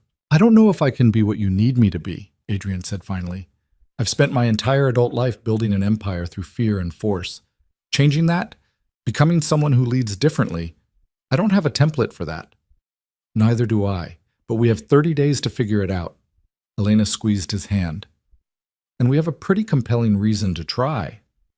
Before Adrian could respond, the house phone rang. Not a cell phone, the landline that Elena hadn't even realized existed. Marcus appeared in the doorway, his expression grim. "Boss, you need to take this. They're calling from the basement. Dmitri wants to talk to you, says it's urgent." Adrian stood, releasing Elena's hand reluctantly. "Stay here. If this is what I think it is." The house phone rang again, insistent. Adrian answered, putting it on speaker. Dimitri's voice came through, strained and desperate. "Adrian, they just sent a message, a video, of Anna. They hurt her. They know I'm here, they know you're interrogating me, and they hurt my daughter because of it." Elena's blood went cold. Somehow, whoever was behind this knew what was happening in the safe house, knew that Adrian had discovered the leak, knew that Dmitri had been caught, which meant the threat wasn't just Dmitri. There was someone else, someone still hidden, someone watching them right now. Adrian's eyes met Elena's across the room, and she saw the same realization dawning in his expression. The interrogation hadn't solved their problem. It had made it infinitely worse. "Get down there," Adrian ordered Marcus. "Lock down every entrance. Check every window, every door, every possible access point. If there's a camera, a bug, any kind of surveillance equipment in this house, I want it found. Now." Marcus ran for the basement stairs. Sophia emerged from the kitchen, looking alarmed. And somewhere in the night surrounding them, invisible and patient, their enemy was watching, waiting for the perfect moment to strike. Adrian moved with lethal precision, his phone already out and dialing as he strode toward the windows. "Ivan, I need a full security sweep of the property. Thermal imaging, electronic surveillance detection, everything. Someone's watching us, and they're close enough to have real-time intelligence." Elena heard Ivan's response through the phone, terse and professional. Adrian ended the call and turned to Sophia, who stood frozen in the kitchen doorway with a coffee pot in her hands. "Sophia, I need you to take Elena upstairs. Lock yourselves in the master bedroom. There's a panic room accessible through the closet. Third panel from the left, press the upper right corner. The door will open. Get inside and don't come out until either Marcus or I come for you personally." "Adrian, what's happening?" Elena's voice was steadier than she felt. Sophia Grace was moving frantically now, as if sensing her mother's fear. "Someone has been inside this house. Recently." "Poem." Adrian's eyes swept the room, looking for cameras, bugs, anything out of place.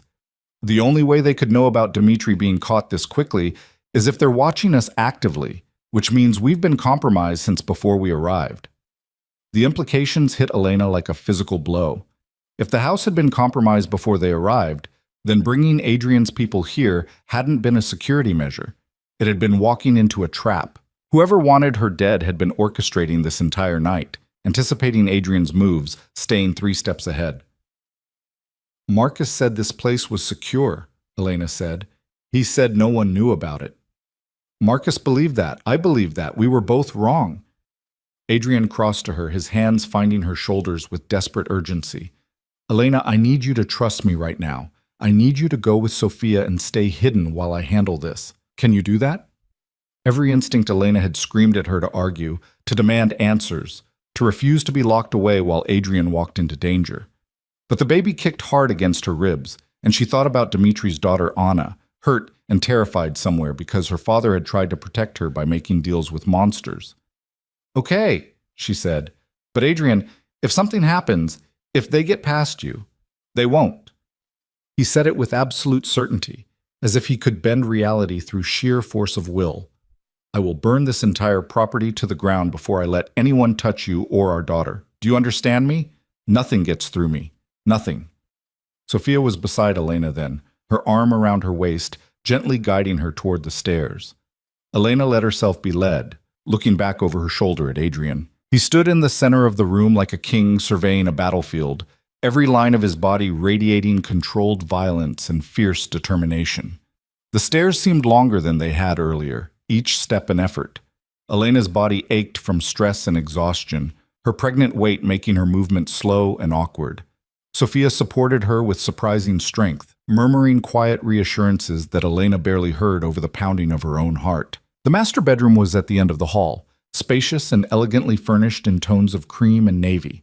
Sophia led her directly to the walk-in closet, counting panels from the left, as Adrian had instructed. She pressed the upper right corner of the third panel, and with a soft click, a section of the wall swung inward to reveal a steel door. "It's biometric," Sophia explained, placing her palm against the scanner beside the door. "Adrian programmed my handprint years ago, in case of emergency. The door will seal behind us and won't open again except from Adrian's phone or a manual override that only he and Marcus know." The steel door slid open with a pneumatic hiss, revealing a room about 12 feet square. It was surprisingly comfortable for a panic room. A small sofa, shelves stocked with water and non-perishable food, a bathroom visible through an open door at the back, and a wall of monitors showing different views of the property through security cameras. Elena sank onto the sofa as Sophia sealed the door behind them. The click of the locks engaging felt final, like being buried alive. She forced herself to breathe slowly, to focus on something other than the walls pressing in around her. "How long have you known about this room?" she asked, needing to hear a human voice, even her own. "Since Adrian built the house, about 8 years ago." Sophia settled beside her, reaching for a remote that brought the security monitors to life. "He's always been paranoid about safety, about having contingencies. Marcus used to joke that Adrian had contingencies for his contingencies. That paranoia doesn't seem so unreasonable anymore." "No, it doesn't." Sophia adjusted the monitors, cycling through different camera angles. Elena could see the living room where Adrian stood talking on his phone, the kitchen where Marcus was searching cabinets, the exterior showing the dark woods surrounding the property. "There. Do you see that?" Elena followed Sophia's pointing finger to one of the exterior monitors. At first, she saw nothing unusual, just trees and shadows and the pale gravel of the driveway. Then movement caught her eye, subtle and deliberate. A figure dressed in dark clothing moving through the tree line about 50 yards from the house. "Someone's out there," Elena whispered. Several someones. Sophia pointed to another monitor showing the opposite side of the house. 2 more figures advancing with professional precision, using the forest as cover. They're surrounding the property. Adrian's got maybe 5 minutes before they're in position. Elena's hand moved to her belly protectively. "We need to warn him. He knows. Look." Sophia indicated the living room monitor where Adrian was no longer visible. The space appeared empty, but Elena could see signs of preparation. Furniture had been shifted to create defensive positions, lights had been turned off in strategic areas, and the front door stood slightly ajar, as if inviting approach. Marcus appeared on one of the monitors, moving through the house with a rifle in his hands. He took up position near a second-floor window with a clear view of the driveway. His movements were calm, practiced, those of a man who'd been in combat before and knew how to handle himself under pressure. "How many times has this happened before?" Elena asked. "How many times has Adrian's home been attacked?" "Twice that I know of. Once about 6 years ago, when a rival organization decided to eliminate him. Once 3 years ago, when a former business partner turned informant and tried to have Adrian arrested." Sophia's expression was grim. Both times, the people who came for him didn't leave alive. Elena watched the monitors, tracking the dark figures as they moved closer to the house. There were at least 6 that she could see, possibly more beyond the camera range. They moved with military precision, communicating through hand signals, covering each other's advances. "These aren't street thugs," Elena said. "They're professionals, which means whoever hired them has serious resources. The kind of money it takes to hire this level of talent, we're talking 6 figures minimum, probably more." Sophia's fingers drummed nervously on her knee. "This is coordinated, planned, well-funded. Someone really wants you dead, Elena. Or wants to use you to destroy Adrian, or both." The baby kicked, and Elena gasped. The movement was different this time, sharper, almost painful. She pressed both hands to her belly, trying to soothe Sophia Grace through sheer force of maternal will. "Are you okay?" Sophia was instantly alert, her attention shifting from the monitors to Elena. "Is it the baby?" She's just active, stressed maybe. I don't know if babies can sense their mother's fear, but if they can, she's terrified right now. Talk to her. My mother always said babies in the womb could hear their mothers, that it calmed them to hear a familiar voice. Sophia stood and moved to the small refrigerator in the corner. I'm going to get you some water. Stay calm, breathe deep, and talk to your daughter. Elena felt foolish, but she did it anyway. She closed her eyes and placed both hands on her belly, feeling the small movements beneath her palms. Hey, Sophia Grace, she whispered. It's Mom. I know things are scary right now. I know you can probably feel how fast my heart is beating, how tense I am. But I need you to know something. Your father, your dad, he's out there right now making sure we stay safe. He's dangerous and ruthless and absolutely determined to protect us. So we're going to be okay. We have to be okay because he won't accept any other outcome. The baby shifted, the movements becoming less frantic. Elena kept talking, describing the room around them, the monitors showing the property, the way Sophia was being so kind and brave. She talked about the future, about holding Sophia Grace for the first time, about watching her grow up somewhere safe and beautiful. She was mid-sentence when the first gunshot cracked through the night. Elena's eyes flew open, her gaze locking on the monitors. One of the dark figures had fallen, clutching his leg. Marcus, from his position at the second-floor window, had fired a warning shot. But instead of retreating, the other figures scattered and returned fire. Muzzle flashes lit up the darkness like deadly fireflies. Glass shattered somewhere in the house, the sound muffled but unmistakable through the panic room's insulation. They're breaching, Sophia said, her voice tight. Front and back simultaneously. Standard tactical approach. On the monitors, Elena watched Adrian move through the house like a ghost. He appeared on one camera, disappeared, then reappeared on another, always in motion, always one step ahead of the advancing figures. He carried a handgun in one hand and what looked like a remote device in the other. Two intruders made it through the front door, moving with weapons raised in professional caution. They advanced through the entry hall toward the living room, covering each other with practiced efficiency. Adrian was waiting. Elena watched as he stepped from behind a doorway, fired twice in rapid succession, and disappeared again before the intruders could return fire. Both men went down, one clutching his shoulder, the other his thigh. Non-lethal shots. Adrian was disabling them, not killing them. He wants them alive for questioning, Elena realized. He wants to know who sent them. More intruders poured through the back entrance. Marcus took down one from his elevated position, but there were too many, coming too fast. Within seconds, the house was swarming with hostile figures, and Adrian and Marcus were outnumbered at least 4-1. Why aren't they calling for backup? Elena demanded. Adrian has an entire organization. Why are just the two of them fighting? Because backup is 20 minutes away at minimum, and this fight will be over in 5. Sophia's knuckles were white where she gripped the remote. Adrian built this house to be defensible by a small force. Every room, every hallway, it's all designed with specific tactical advantages. He and Marcus have been training for this scenario for years. As if to prove her point, Adrian triggered something on his remote device.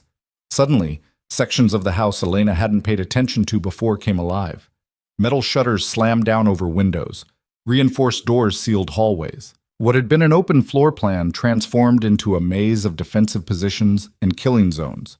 The intruders found themselves trapped in sections of the house, separated from their teammates, facing off against an enemy who knew every inch of the terrain and had prepared for exactly this scenario. Adrian moved through his fortress like an avenging angel, taking down intruders with brutal efficiency. He fought with the precision of someone who'd spent a lifetime in combat, every movement calculated, every shot deliberate. He wasn't trying to kill them, not yet, but he was making it very clear that he could if he chose to. Marcus provided covering fire from above, his rifle picking off anyone who tried to flank Adrian's position. Together, they moved like a two-man army, coordinated and lethal. But there were still too many. Elena watched a group of 3 intruders converge on Adrian's position from different angles. He couldn't cover all approaches simultaneously. One of them was going to get a clean shot. "No," Elena breathed, pressing closer to the monitor. "Adrian, behind you." On screen, Adrian spun at the last second, firing at the intruder behind him. But the movement left him exposed to another attacker. Elena saw the muzzle flash, saw Adrian stagger. He'd been hit. Adrian! Elena was on her feet before Sophia could stop her, pounding on the steel door with both fists. We have to help him. We have to. We can't. Sophia grabbed Elena's shoulders, physically restraining her. If we open this door, we compromise our position. Adrian would never forgive me if I let you walk into danger. He'd never forgive himself. He's bleeding. I can see blood on the monitor. Elena fought against Sophia's grip, but the older woman was surprisingly strong. Let me go. That's my husband out there, the father of my child. And he's doing his job, which is keeping you safe. Sophia turned Elena forcibly toward the monitors. Look. Really look. Through her tears, Elena forced herself to focus on the screen. Adrian had been hit. Yes, she could see blood darkening his shirt on the left side. But he was still standing, still fighting, still moving with deadly purpose. The wound hadn't slowed him down. If anything, it had made him more dangerous. The intruder who'd shot him never got a chance to fire again. Adrian closed the distance between them in 2 swift strides and disarmed him with brutal efficiency. Within seconds, the man was on the ground, unconscious or worse. Marcus's voice crackled through speakers Elena hadn't noticed before, some kind of internal communication system. Boss, you're hit! How bad? Grazed. I'm fine. Adrian's voice was tight with pain but steady. Status on the perimeter? 4 down outside, 2 detained inside, 1 retreating through the west woods. I've got no shot. Too much tree cover. Let him run. I want him to report back that attacking my home was a mistake. Adrian moved through the house, checking each fallen intruder. Start securing the ones who are still conscious. I have questions for them. The battle, which had felt like it lasted hours, had taken less than 10 minutes from first shot to final confrontation. Elena watched the monitors in stunned silence as Adrian and Marcus moved through the house, zip-tying hands and feet, checking weapons, securing their position. 6 intruders total inside the house. All down. All alive, but very clearly defeated. Adrian appeared on the monitor showing the living room. He was pressing a hand to his side where blood seeped through his shirt, but his expression was calm, almost businesslike. He pulled out his phone and made a call. Ivan, the property is secure but compromised. I need a full cleanup team here within 30 minutes. Medical, tactical support, and someone to transport prisoners for interrogation. No, Elena's safe. She's in the panic room with Sophia. Tell them to come in loud. I want whoever's watching to know that this attack failed spectacularly. He ended the call and looked directly at one of the cameras, the one that fed into the panic room. His eyes found the lens as if he could see through it to where Elena stood watching. You can come out now, he said, his voice transmitted through the speakers. It's over. Sophia moved to the door, placing her palm on the scanner. The locks disengaged with a series of clicks, and the steel door swung open. Elena rushed through the closet, through the bedroom, down the hall toward the stairs. She found Adrian in the living room, surrounded by unconscious or restrained intruders, blood still seeping through his fingers where he pressed them to his side. He looked up as she entered, and relief washed across his features. You're supposed to wait until I come get you, he said, but there was no heat in the words. You're bleeding. Elena crossed to him, her hands reaching for his shirt. Let me see how bad it is. It's nothing. The bullet grazed my ribs. Painful, but not serious. But he let her lift his shirt, let her examine the wound that carved an angry red line across his left side. It was still bleeding, but Adrian was right. The bullet had missed anything vital. You need stitches and antibiotics, and I'm fine, Elena. Adrian caught her hands gently, stilling their frantic movement. I've had worse. Much worse. This is barely worth mentioning. You were shot protecting me. That's worth mentioning. Elena's voice broke. You could have been killed. Marcus could have been killed, all because someone wants me dead badly enough to send a professional hit squad. A hit squad that failed.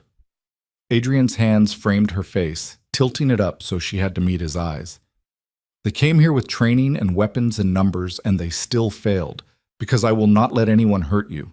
I told you that earlier, and I meant it. Nothing gets through me. Marcus appeared in the doorway, his rifle still in hand. Ivan's team is inbound. ETA 15 minutes. We've got 6 prisoners to process and a lot of questions to ask. Good. Start with the ones who are conscious. I want to know who hired them, who gave them this location, and what the ultimate objective was. Adrian released Elena reluctantly. And Marcus?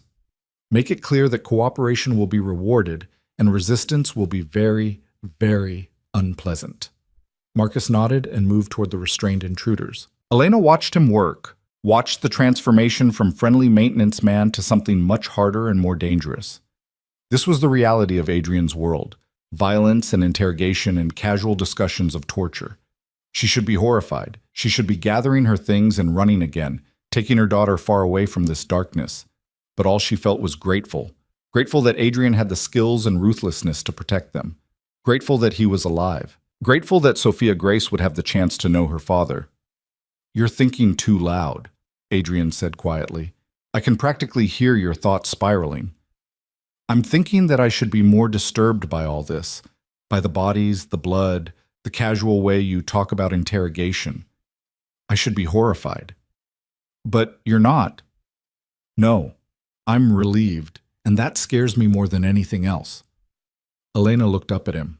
"What does it say about me that I'm glad you're capable of this kind of violence? That I'm grateful for the darkness in you?" "It says you're a mother protecting her child. It says you understand that sometimes survival requires moral compromise. It says you're stronger than you think you are." Adrian's thumb traced her cheekbone gently. "You're not becoming a monster, Elena. You're just accepting that monsters have their uses when facing other monsters." One of the restrained intruders groaned, drawing Adrian's attention. He was a man in his 30s, dressed in tactical gear, with a gunshot wound in his shoulder, courtesy of Adrian's earlier shot. His eyes, when they opened, were filled with pain and something that looked like resignation. Adrian crossed to him, crouching down to eye level. "You're awake. Good. That makes this easier." "I'm not telling you anything," the man said through gritted teeth. "You can torture me, kill me, whatever. I'm not talking. Everyone talks eventually. It's just a question of how much pain they endure first." Adrian's tone was conversational, almost friendly. "But I'm going to make you an offer. One chance to do this the easy way. Tell me who hired you, and I'll make sure you get medical treatment and a relatively quick trial. Refuse, and I let my friend Marcus get creative with his questions. He's very good at making people reconsider their loyalty." "You think I'm afraid of pain? I've been through worse than anything your boy can dish out." "I'm sure you have, but have you been through worse while knowing that your cooperation could save a child's life?" Adrian pulled out his phone, showed the man a photo. Elena couldn't see what it was, but she saw the way the intruder's face went pale. "That's Anna Petrov, 8 years old, being held by whoever hired you. If you tell me what I need to know, I might be able to save her." "If you don't, she dies, and her death is on your conscience." The man's jaw worked, conflict playing across his features. "You're lying. You're trying to manipulate me." "I'm trying to save a child who has nothing to do with any of this. Her only crime was having a father who got caught in the same web you're trapped in now." Adrian leaned closer. "You were hired to do a job. That job failed. Your employer isn't going to extract you, isn't going to pay your medical bills or legal fees. You're disposable to them. But to me, you're valuable. Not as a person, but as a source of information. Tell me what I want to know, and I'll make sure you survive this. Keep silent, and you're just another body for Ivan's cleanup team to dispose of." Elena watched the negotiation with fascination and horror. Adrian wasn't threatening in the traditional sense. He was presenting facts, laying out options, and letting the man reach his own conclusions. It was manipulation at its finest, psychological warfare disguised as reasonable conversation. It worked. "Volkov, right?" the man said finally. "You're Adrian Volkov, the one they sent us to destroy." "They sent you to kill my wife, to send a message by eliminating the woman I love and the child she's carrying. That was the original plan. But plans changed when Dmitri got caught." The man coughed, grimaced at the pain in his shoulder. "We were supposed to observe, report back, wait for the right moment. Then you interrogated your people, and our employer decided to accelerate the timeline." "Who's your employer?" The man hesitated, fear flickering across his features. Whatever he was about to reveal, it terrified him more than Adrian did. "Viktor Volkov," he said finally. "Your uncle. He's the one who wants your wife dead." The name hung in the air like poison. Elena saw Adrian's expression go completely blank. saw every emotion drain from his face until he looked carved from ice. "My uncle," he repeated softly. "My father's brother. The man who helped raise me after my parents died. The man who wants your empire, who sees your wife and child as weaknesses to be exploited, who's been orchestrating everything, the threats, the surveillance, the kidnapping of Dimitri's daughter." The intruder coughed again, blood flecking his lips. "He's been planning this for months, ever since he found out your wife was pregnant. He knew a child would make you vulnerable, would give him leverage he's never had before." Adrian stood slowly, his movements controlled but his fury palpable. Elena could see it in the set of his shoulders, the clench of his jaw, the way his hands had curled into fists. "Where is he?" Adrian's voice was deadly quiet. "Where is Victor?" "I don't know. He doesn't trust us with that information. All communication has been through intermediaries, encrypted messages, dead drops. He's been paranoid about you tracing anything back to him." "But you've met him. You've seen his face." "Once. 3 months ago, when he first hired our team. That's the only time any of us have been in the same room with him." "Where was that meeting?" The intruder gave an address on the north side of the city, an industrial area known for its abandoned warehouses and lack of police presence. Adrian committed it to memory, his expression never changing. "Is Anna there? Is that where Victor is keeping Dimitri's daughter?" "I don't know. My job was surveillance and tactical execution. I wasn't involved in the kidnapping." Adrian looked at Marcus, who'd been listening to the entire exchange. "Get Dimitri up here. I want him to hear this. And call Yuri. Tell him to assemble a team. We're going hunting." "Boss, you're injured. You should at least let medical look at that wound before..." "Before what?" "Before I go deal with the fact that my own uncle has been trying to kill my wife and child? Before I confront the man who helped raise me and apparently decided I'm too weak to lead?" Adrian's laugh was bitter. "The wound is nothing, Marcus. Get me Dimitri and get me a team. Now." Marcus disappeared down the basement stairs. Elena moved to Adrian's side, her hand finding his. "You can't do this alone," she said quietly. "I know you're angry." "I'm not angry." Adrian's voice was eerily calm. "Anger would be simple. This is betrayal from someone I trusted, someone I considered family. This is learning that the man who taught me how to survive in this world has been planning my destruction for months. This goes beyond anger, Elena. This is personal in a way nothing else has ever been. Which is exactly why you shouldn't go after him tonight. You're emotional, you're injured, and you're not thinking clearly." "I'm thinking with perfect clarity. Victor has been orchestrating threats against you and our daughter. He has an 8-year-old girl locked away somewhere, using her as leverage. He sent a hit squad to our safe house. Every moment I wait is another moment he has to cover his tracks, hide evidence, hurt more people." Adrian turned to face her fully. "I'm ending this tonight, and I need you to trust that I know what I'm doing. I do trust you, but I also know that walking into this situation while you're bleeding and furious is dangerous. Victor knows you, Adrian. He knows how you think, how you operate. He's counting on you doing exactly what you're about to do, going after him immediately, emotionally compromised, without proper preparation." "Then what do you suggest? That I wait? That I let him have more time to plan his next move?" "I suggest you let medical treat your wound, let Ivan's team arrive and secure this location, and then you plan your next move strategically instead of reactively." Elena squeezed his hand. "You told me earlier that anger makes people sloppy. Don't prove yourself right by rushing into this without thinking it through." Adrian stared at her for a long moment, and Elena could see the war playing out behind his eyes. The need for immediate action warring with the knowledge that she was right.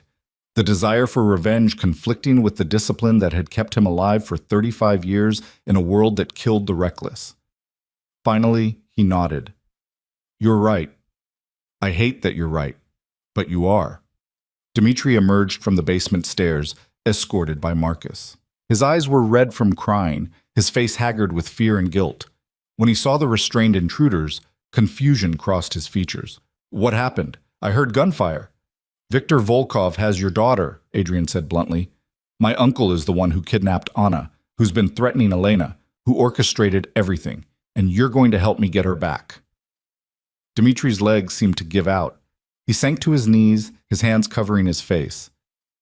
"Viktor Volkov, your uncle. He's the one who..." I didn't know. I swear, Adrian, I had no idea who was behind this. If I'd known it was family, if I'd realized, it wouldn't have changed anything. Victor would still have your daughter, would still have threatened to kill her. Adrian's voice softened slightly. I'm not going to punish you for protecting your child, Dimitri, but I am going to use you to find her and bring her home safely. Can you do that? Can you help me? Dimitri looked up, hope and desperation warring on his features. Anything. I'll do anything you need. Just please help me get Anna back. Then tell me everything. Every message Victor sent you, every instruction, every demand. I need to know his patterns, his methods, anything that might help me locate where he's keeping her. As Dimitri began to talk, his words tumbling out in a desperate rush, Elena watched Adrian transform again. The emotional, injured husband faded away, replaced by the calculating strategist who'd built an empire through careful planning and ruthless execution. This was the man who would save Anna Petrov and eliminate the threat to their family. This was the man Elena had married in all his complicated, dangerous glory. And for the first time since she'd walked back into his office with divorce papers, Elena felt something shift inside her. Not forgiveness exactly, and not complete trust, but acceptance. Understanding that Adrian's darkness and his light came from the same source. An absolute refusal to lose what mattered to him. Outside, sirens wailed in the distance. Ivan's cleanup team, arriving to secure the property and deal with the aftermath of the attack. Inside, plans were being made, strategies developed, resources mobilized. The war for Elena's life, for their daughter's future, for their chance at happiness together, was entering its final phase. And when the sun rose on this long, terrible night, one way or another, everything would be different. Ivan's team arrived with the efficiency of a military operation, black SUVs rolling up the gravel drive with their lights off despite the darkness. Within minutes, the property was swarming with Adrian's people. Medics treating wounds, tactical specialists securing the perimeter, and what Elena could only describe as cleaners, making the evidence of the firefight disappear with practiced ease. A paramedic approached Adrian, medical kit in hand. Mr. Volkov, I need to treat that wound before infection sets in. Adrian waved him toward the injured intruders first. Deal with the prisoners. Make sure they're stable enough for questioning. I'll wait.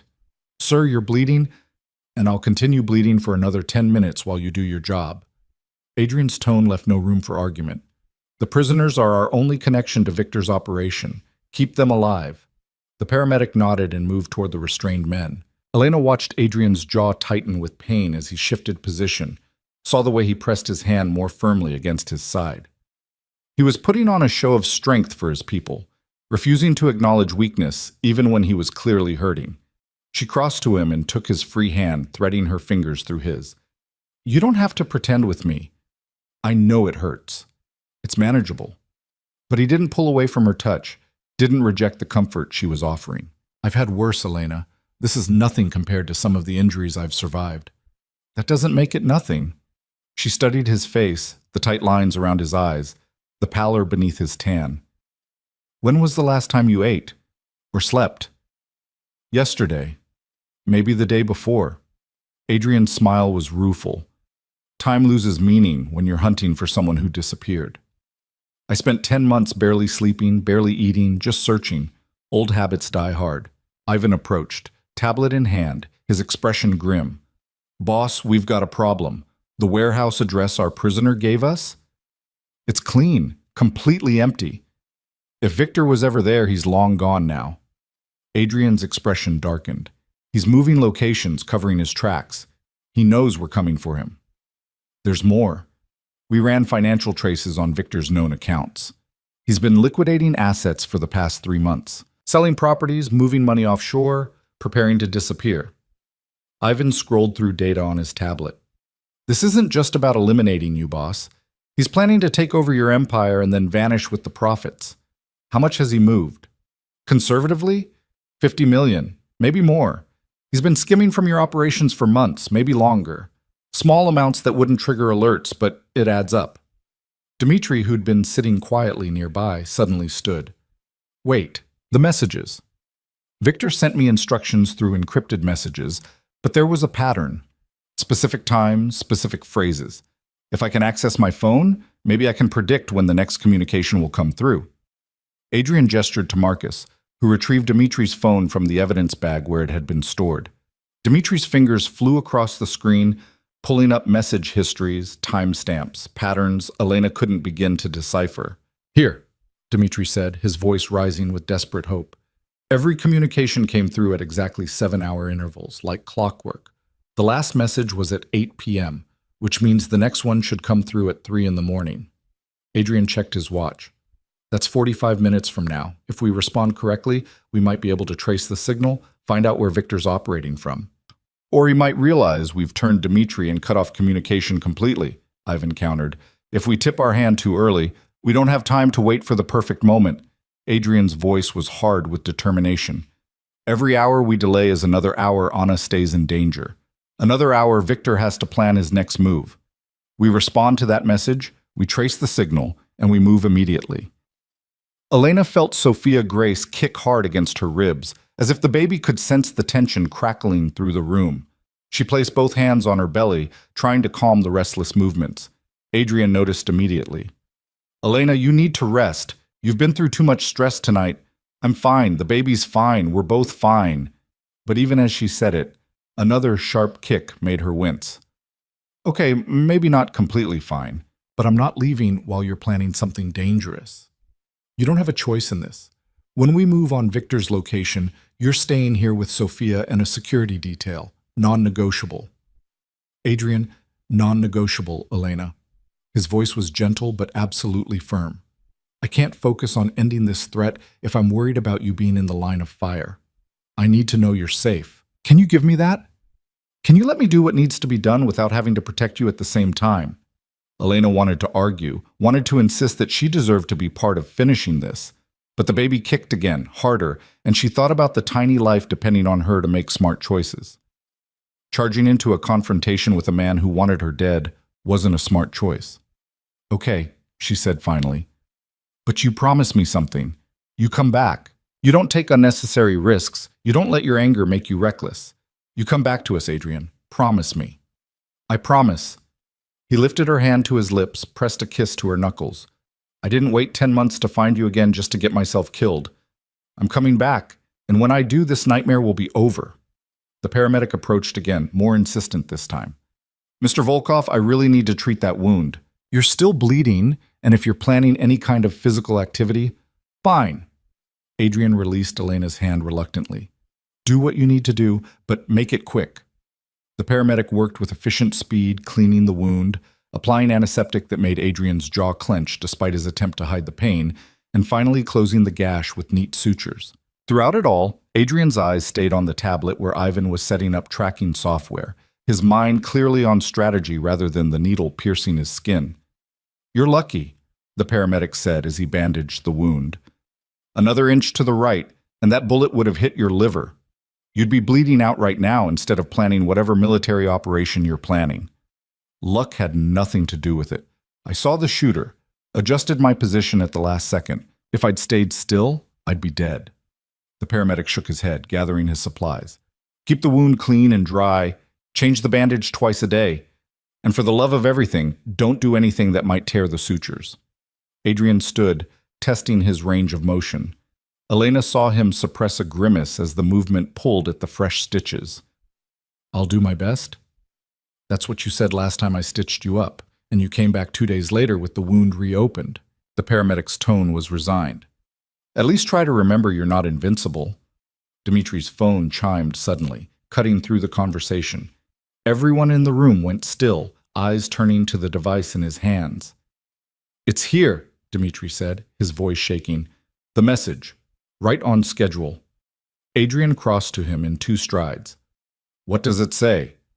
Dimitri read aloud, his voice breaking. "Time's running out for your little Anna.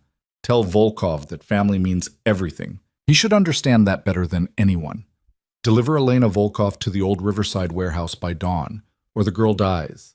Come alone. Tell no one. You know what happens if he refuses." The room erupted with overlapping voices, people talking over each other, strategizing, arguing. Adrian silenced them with a single raised hand.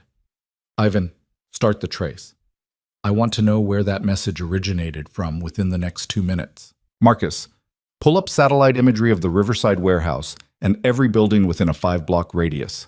Yuri, assemble a tactical team, light weapons, non-lethal options preferred. We're extracting a child, not starting a war. You're not seriously considering delivering Elena, Ivan said, though it came out more like a statement than a question. Of course not. But Victor expects me to refuse, expects me to come in with overwhelming force. So we're going to give him the opposite. Adrian's mind was clearly working several steps ahead, calculating angles and possibilities. We're going to make him think he's won. Elena's stomach dropped. Adrian, what are you planning? A trade. Except the person walking into that warehouse won't be you. It will be Detective Morrison in tactical gear. Same height, same build, disguised well enough to pass at a distance. Victor wants a trade? We'll give him one, just not the trade he's expecting. Detective Morrison, who'd stayed quiet through most of the night's chaos, stepped forward. I'm willing to do it. If it saves the kid and ends this threat, I'm in. You'd be walking into extreme danger, Adrian warned. Victor won't go down without a fight. There's a very real chance you could be hurt or killed. I've been a cop for 20 years. Danger comes with the job. Morrison's expression was determined. Besides, I owe you for keeping my pension fund flush all these years. Time to earn that money. Ivan looked up from his laptop, his expression triumphant. Got it. The message originated from a cell tower on the East Side Industrial District. I've narrowed it down to a 3-block radius. Cross-referencing with properties owned by Victor or his shell companies, he paused, fingers flying across the keyboard. There. The old Hutchinson factory. Abandoned for 5 years, purchased by a holding company 6 months ago. That holding company traces back to Victor. That's where he's keeping Anna. Dmitri was on his feet, desperate hope in his eyes. That has to be it. We need to go now, before he moves her again. We go in smart, not fast. Adrian was already moving toward the weapons cache Ivan's team had brought in. We have 3 hours until dawn. That's 3 hours to plan, prepare, and position our people. Victor thinks he has the advantage. We're going to prove him wrong. The next 2 hours passed in a blur of preparation. Elena watched from the sofa as Adrian's operation took shape with military precision. Maps were studied, equipment distributed, communication protocols established. Sophia brought her tea and food that Elena barely tasted, her attention fixed on the controlled chaos unfolding around her. Detective Morrison was fitted with tactical gear and a wire, her hair styled to match Elena's, her face partially obscured by a hood. From a distance, in dim light, the resemblance was close enough to work. Adrian moved through the preparations with focused intensity, checking weapons, reviewing strategy, talking through contingencies with his team. The wound in his side didn't slow him down, though Elena noticed him favor his right side when he thought no one was looking. You should eat something, Sophia said quietly, pressing a sandwich into Elena's hands. The baby needs fuel, even if you don't feel like eating. Elena forced herself to take a bite, chewing mechanically. How do you live like this?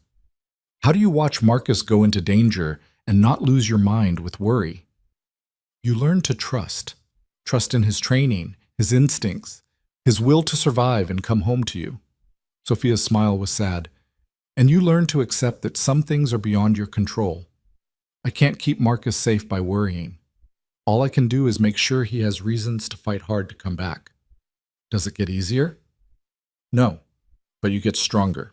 You learn to carry the fear instead of letting it carry you. Adrian appeared at Elena's side, dressed in tactical black, a vest strapped over his chest. He looked dangerous and capable and absolutely determined. It's time. We're moving out. Elena stood, her hands finding his. You promised to come back. And I will. He pulled her close, careful of his injury, one hand cradling the back of her head. I love you, Elena. I've loved you since the moment I met you, and I'll love you until the moment I die. But that moment isn't today. I'm coming home to you and our daughter. Count on it.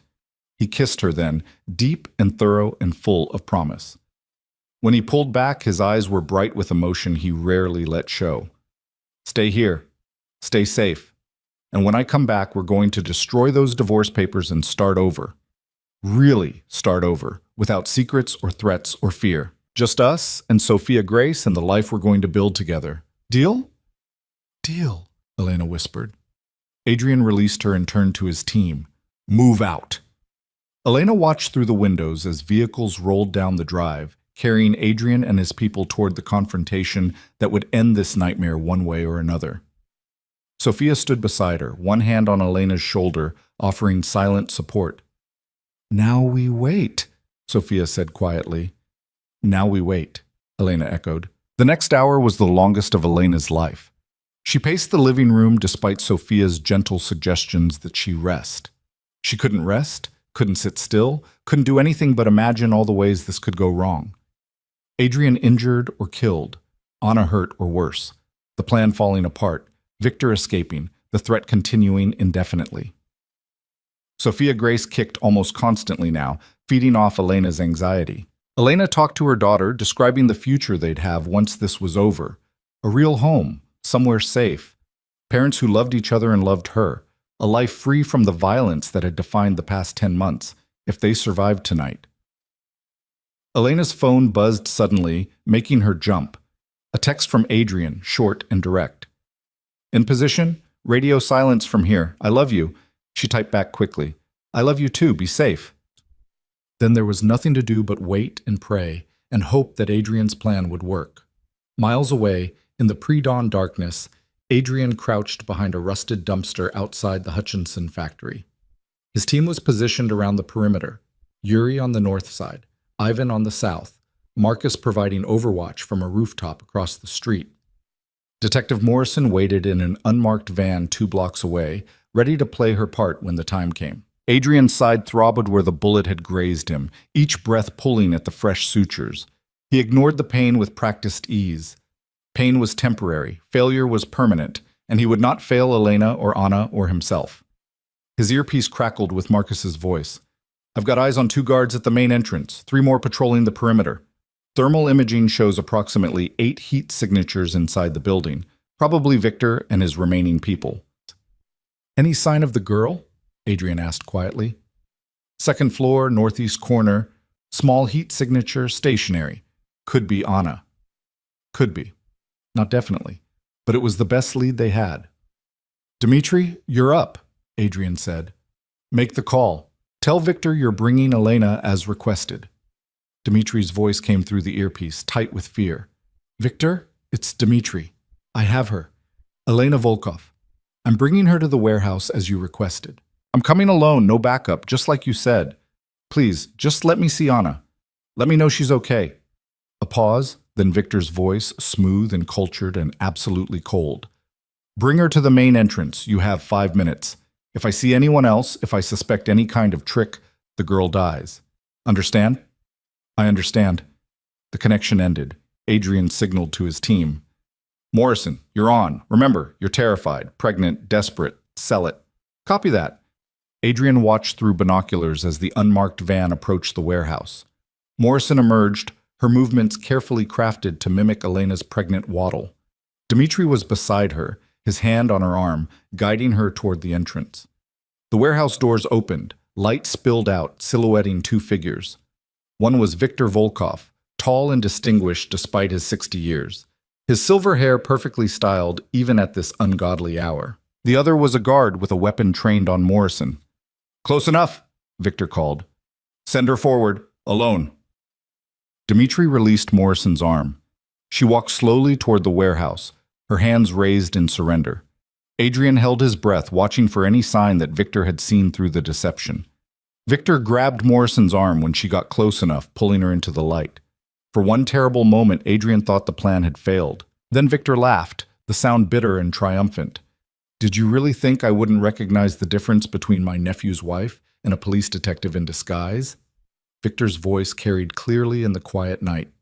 I've been watching you for months, Adrian. I know everything, every move you make, every person you trust. Did you honestly believe you could fool me? Adrian cursed silently.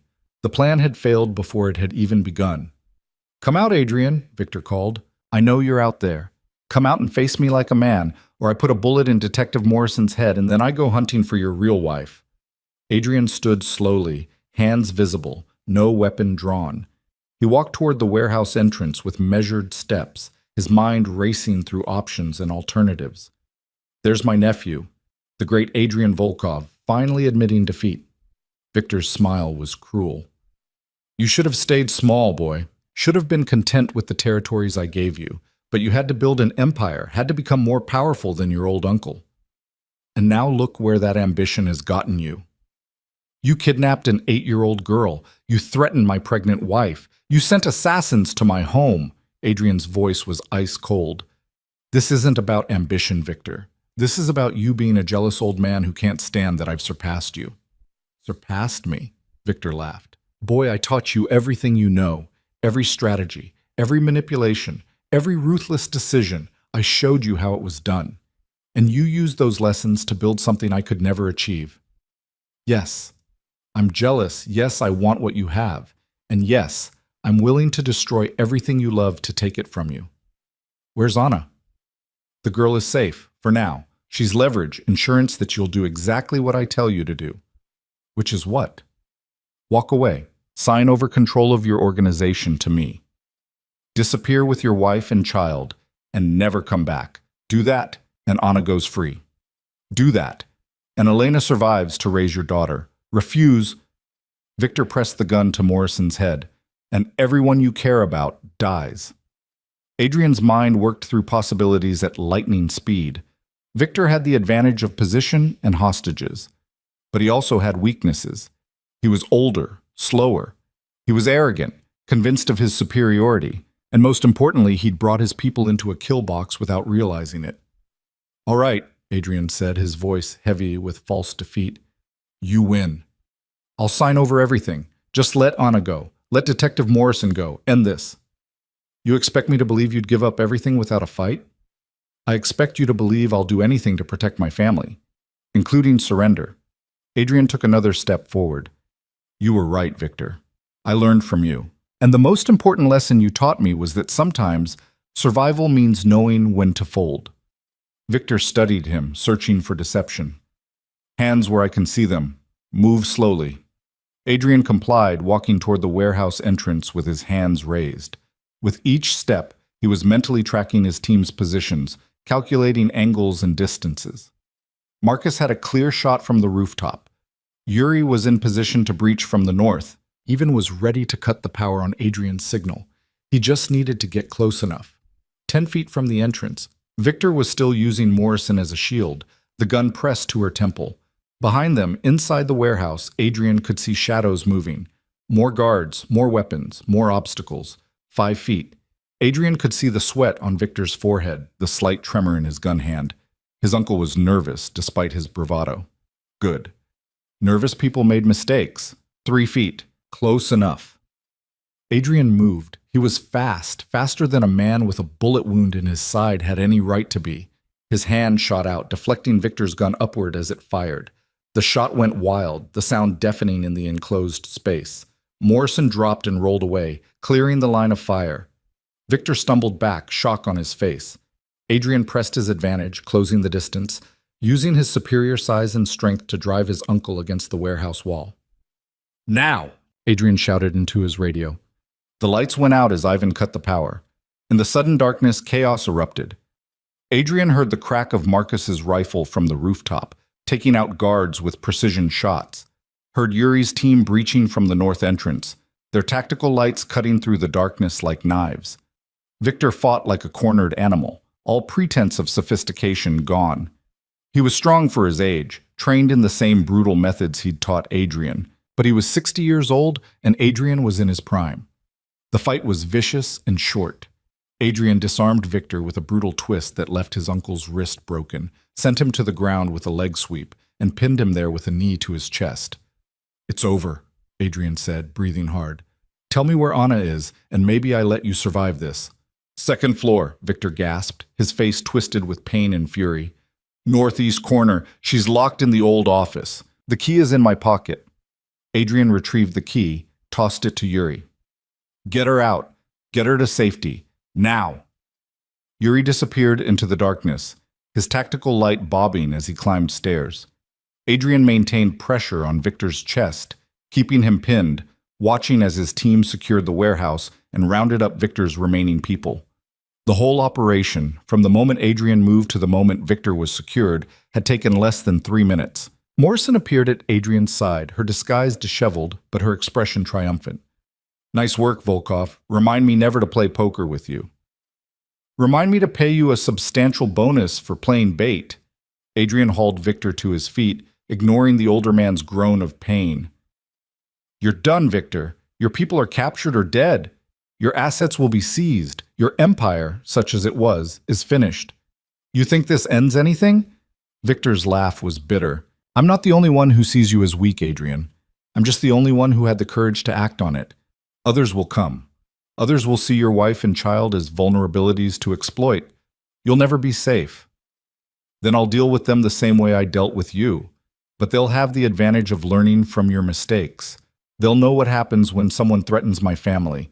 Yuri's voice crackled through the radio. "Boss, I've got her. Anna's safe. She's scared and dehydrated, but she's alive." Relief washed through Adrian so powerfully it nearly buckled his knees. "Bring her down. Get her to medical immediately." Minutes later, Yuri emerged carrying a small girl wrapped in a blanket. She was crying, her face streaked with dirt and tears, her small body shaking with sobs. But she was alive. Dmitri appeared from wherever he'd taken cover during the firefight, saw his daughter, and broke down completely. He ran to them, taking Anna from Yuri's arms. Holding her so tightly, Adrian thought he might hurt her. But the girl just clung to her father, both of them crying, both of them safe. "Thank you," Dmitri sobbed, looking at Adrian over Anna's head. "Thank you. I know I don't deserve your mercy. I know I betrayed you, but thank you for saving her." "Take her home," Adrian said quietly. "Get her checked by doctors. Make sure she's really okay, and then disappear for a while. Take Anna somewhere safe and quiet, and far from this world. I'll make sure you have the resources to start over somewhere else." "You're letting me go? After everything I did?" "You were protecting your daughter. I understand that now more than I did before." Adrian glanced at Victor, who was being restrained by two of Yuri's people. "Go, before I change my mind." Dmitri didn't need to be told twice. He carried Anna toward the waiting vehicles, already talking to her in soothing tones, promising her that everything would be okay now. Adrian turned his attention back to Victor. "You have one chance to make this easier on yourself. Tell me if there are any other threats, any other pieces of your plan that are still active.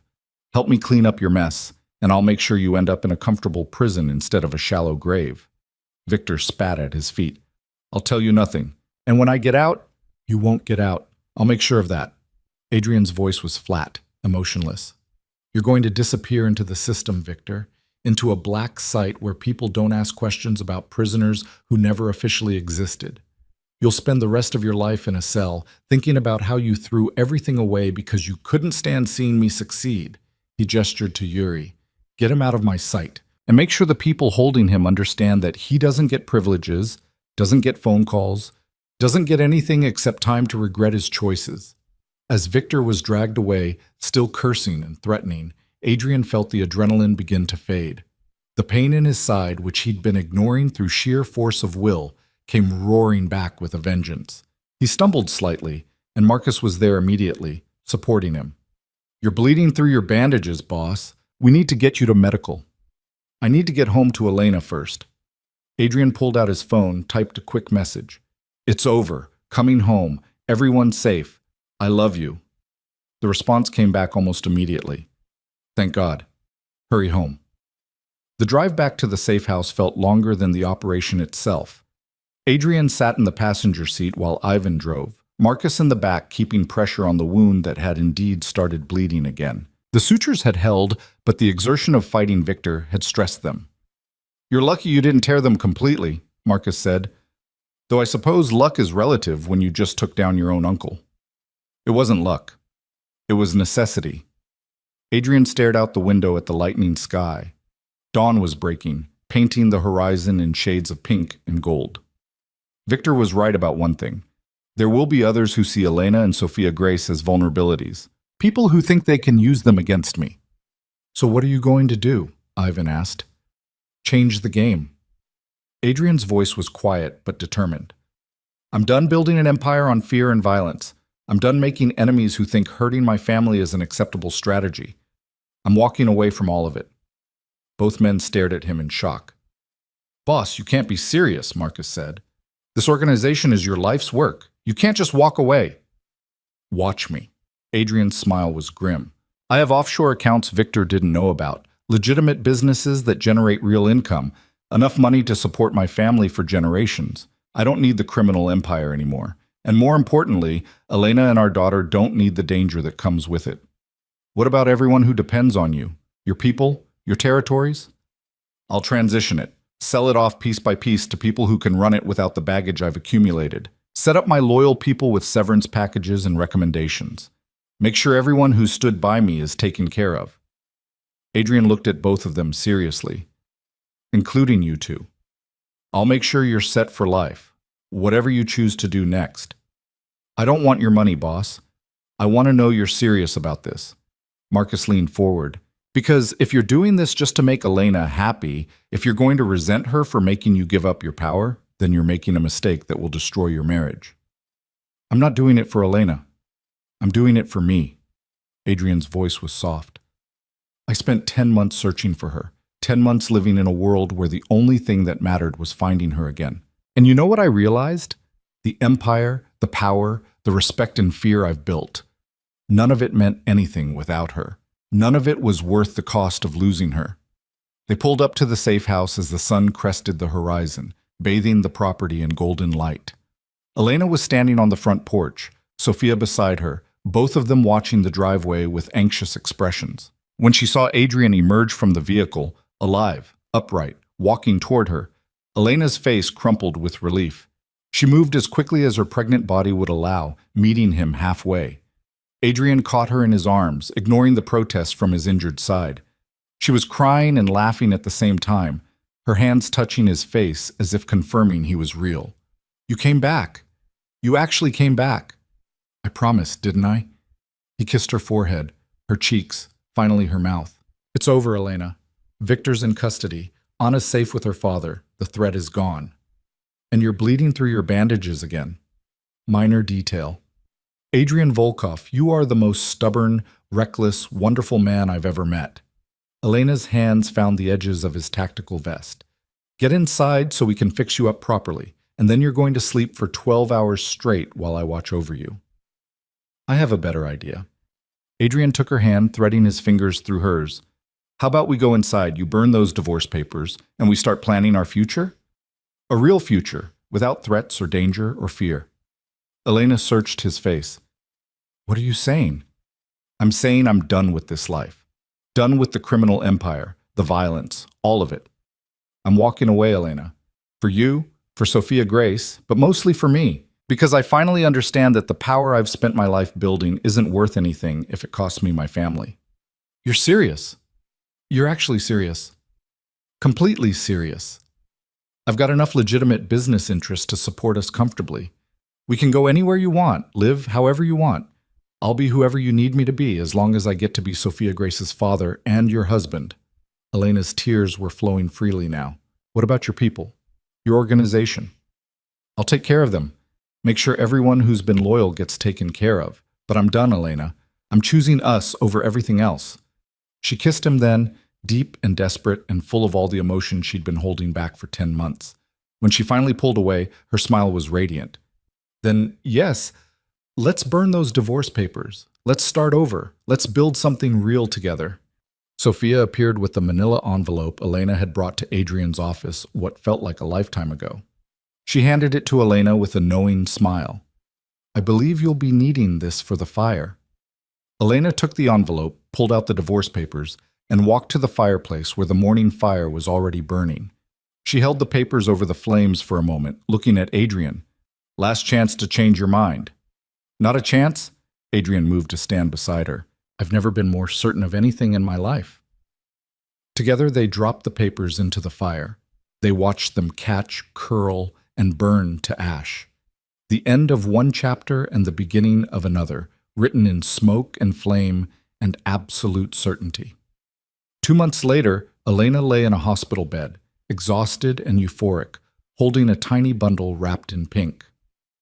Sophia Grace Volkov had arrived 3 weeks early, impatient to meet the world. She was perfect: 10 fingers, 10 toes, Adrian's dark eyes, and Elena's nose, and a set of lungs that announced her displeasure with being evicted from her comfortable womb. Adrian sat beside the bed, unable to take his eyes off his daughter. He'd been present for the delivery, had held Elena's hand through every contraction, had cried when he heard Sophia Grace's first cry. Now he reached out with one finger, letting his daughter's tiny hand curl around it with surprising strength. "She's beautiful," he whispered. "She's perfect. How did we make something this perfect? Luck? Genetics? Stubbornness?" Elena's smile was tired but radiant. "She definitely has your determination. She refused to wait until her due date. She gets that from both of us." Adrian leaned down, pressed a kiss to Elena's forehead. "Thank you for giving me this, for giving us another chance, for fighting for our family when it would have been easier to run. Thank you for proving you could change, for walking away from everything you'd built, for choosing us." Elena adjusted Sophia Grace in her arms, the baby settling into sleep with the absolute trust of the very young. "Have you heard from Dmitri? He and Anna are settled in Portland. He's working as an accountant for a legitimate firm, and Anna's in counseling but doing well. They're building a new life, one day at a time. And Victor? Where he can't hurt anyone ever again. That's all you need to know." Adrian's expression darkened briefly, then cleared as he looked at his daughter. "The past is past, Elena. We're looking forward now." Elena's parents arrived then, having flown in from their home upstate. Her mother cried over her new granddaughter while her father shook Adrian's hand with grudging respect. They'd never approved of Elena's marriage to a man they knew was involved in criminal activity, but Adrian's decision to walk away had earned him a measure of their trust. Over the next few days, as Elena recovered and learned to navigate the overwhelming reality of new motherhood, Adrian proved himself in 1,000 small ways. He changed diapers without complaint, walked the halls with a crying baby at 3 in the morning, and looked at Elena like she'd hung the moon every time she successfully got Sophia Grace to latch for feeding. When they finally brought Sophia Grace home, not to the safe house, but to a beautiful property in the countryside that Adrian had purchased under his new legitimate business name, it felt like the beginning of something unprecedented. A family built on love instead of power, on trust instead of fear, on the absolute certainty that they'd fight for each other no matter what challenges came their way. 6 months later, on a warm spring afternoon, Adrian and Elena stood in their backyard surrounded by a small group of friends and family. Sophia was there with Marcus, who'd chosen to retire with Adrian and now managed their legitimate security consulting business. Detective Morrison, who'd been invited out of gratitude for her role in ending Victor's threat. Dmitri and Anna, who'd made the trip from Portland for the occasion.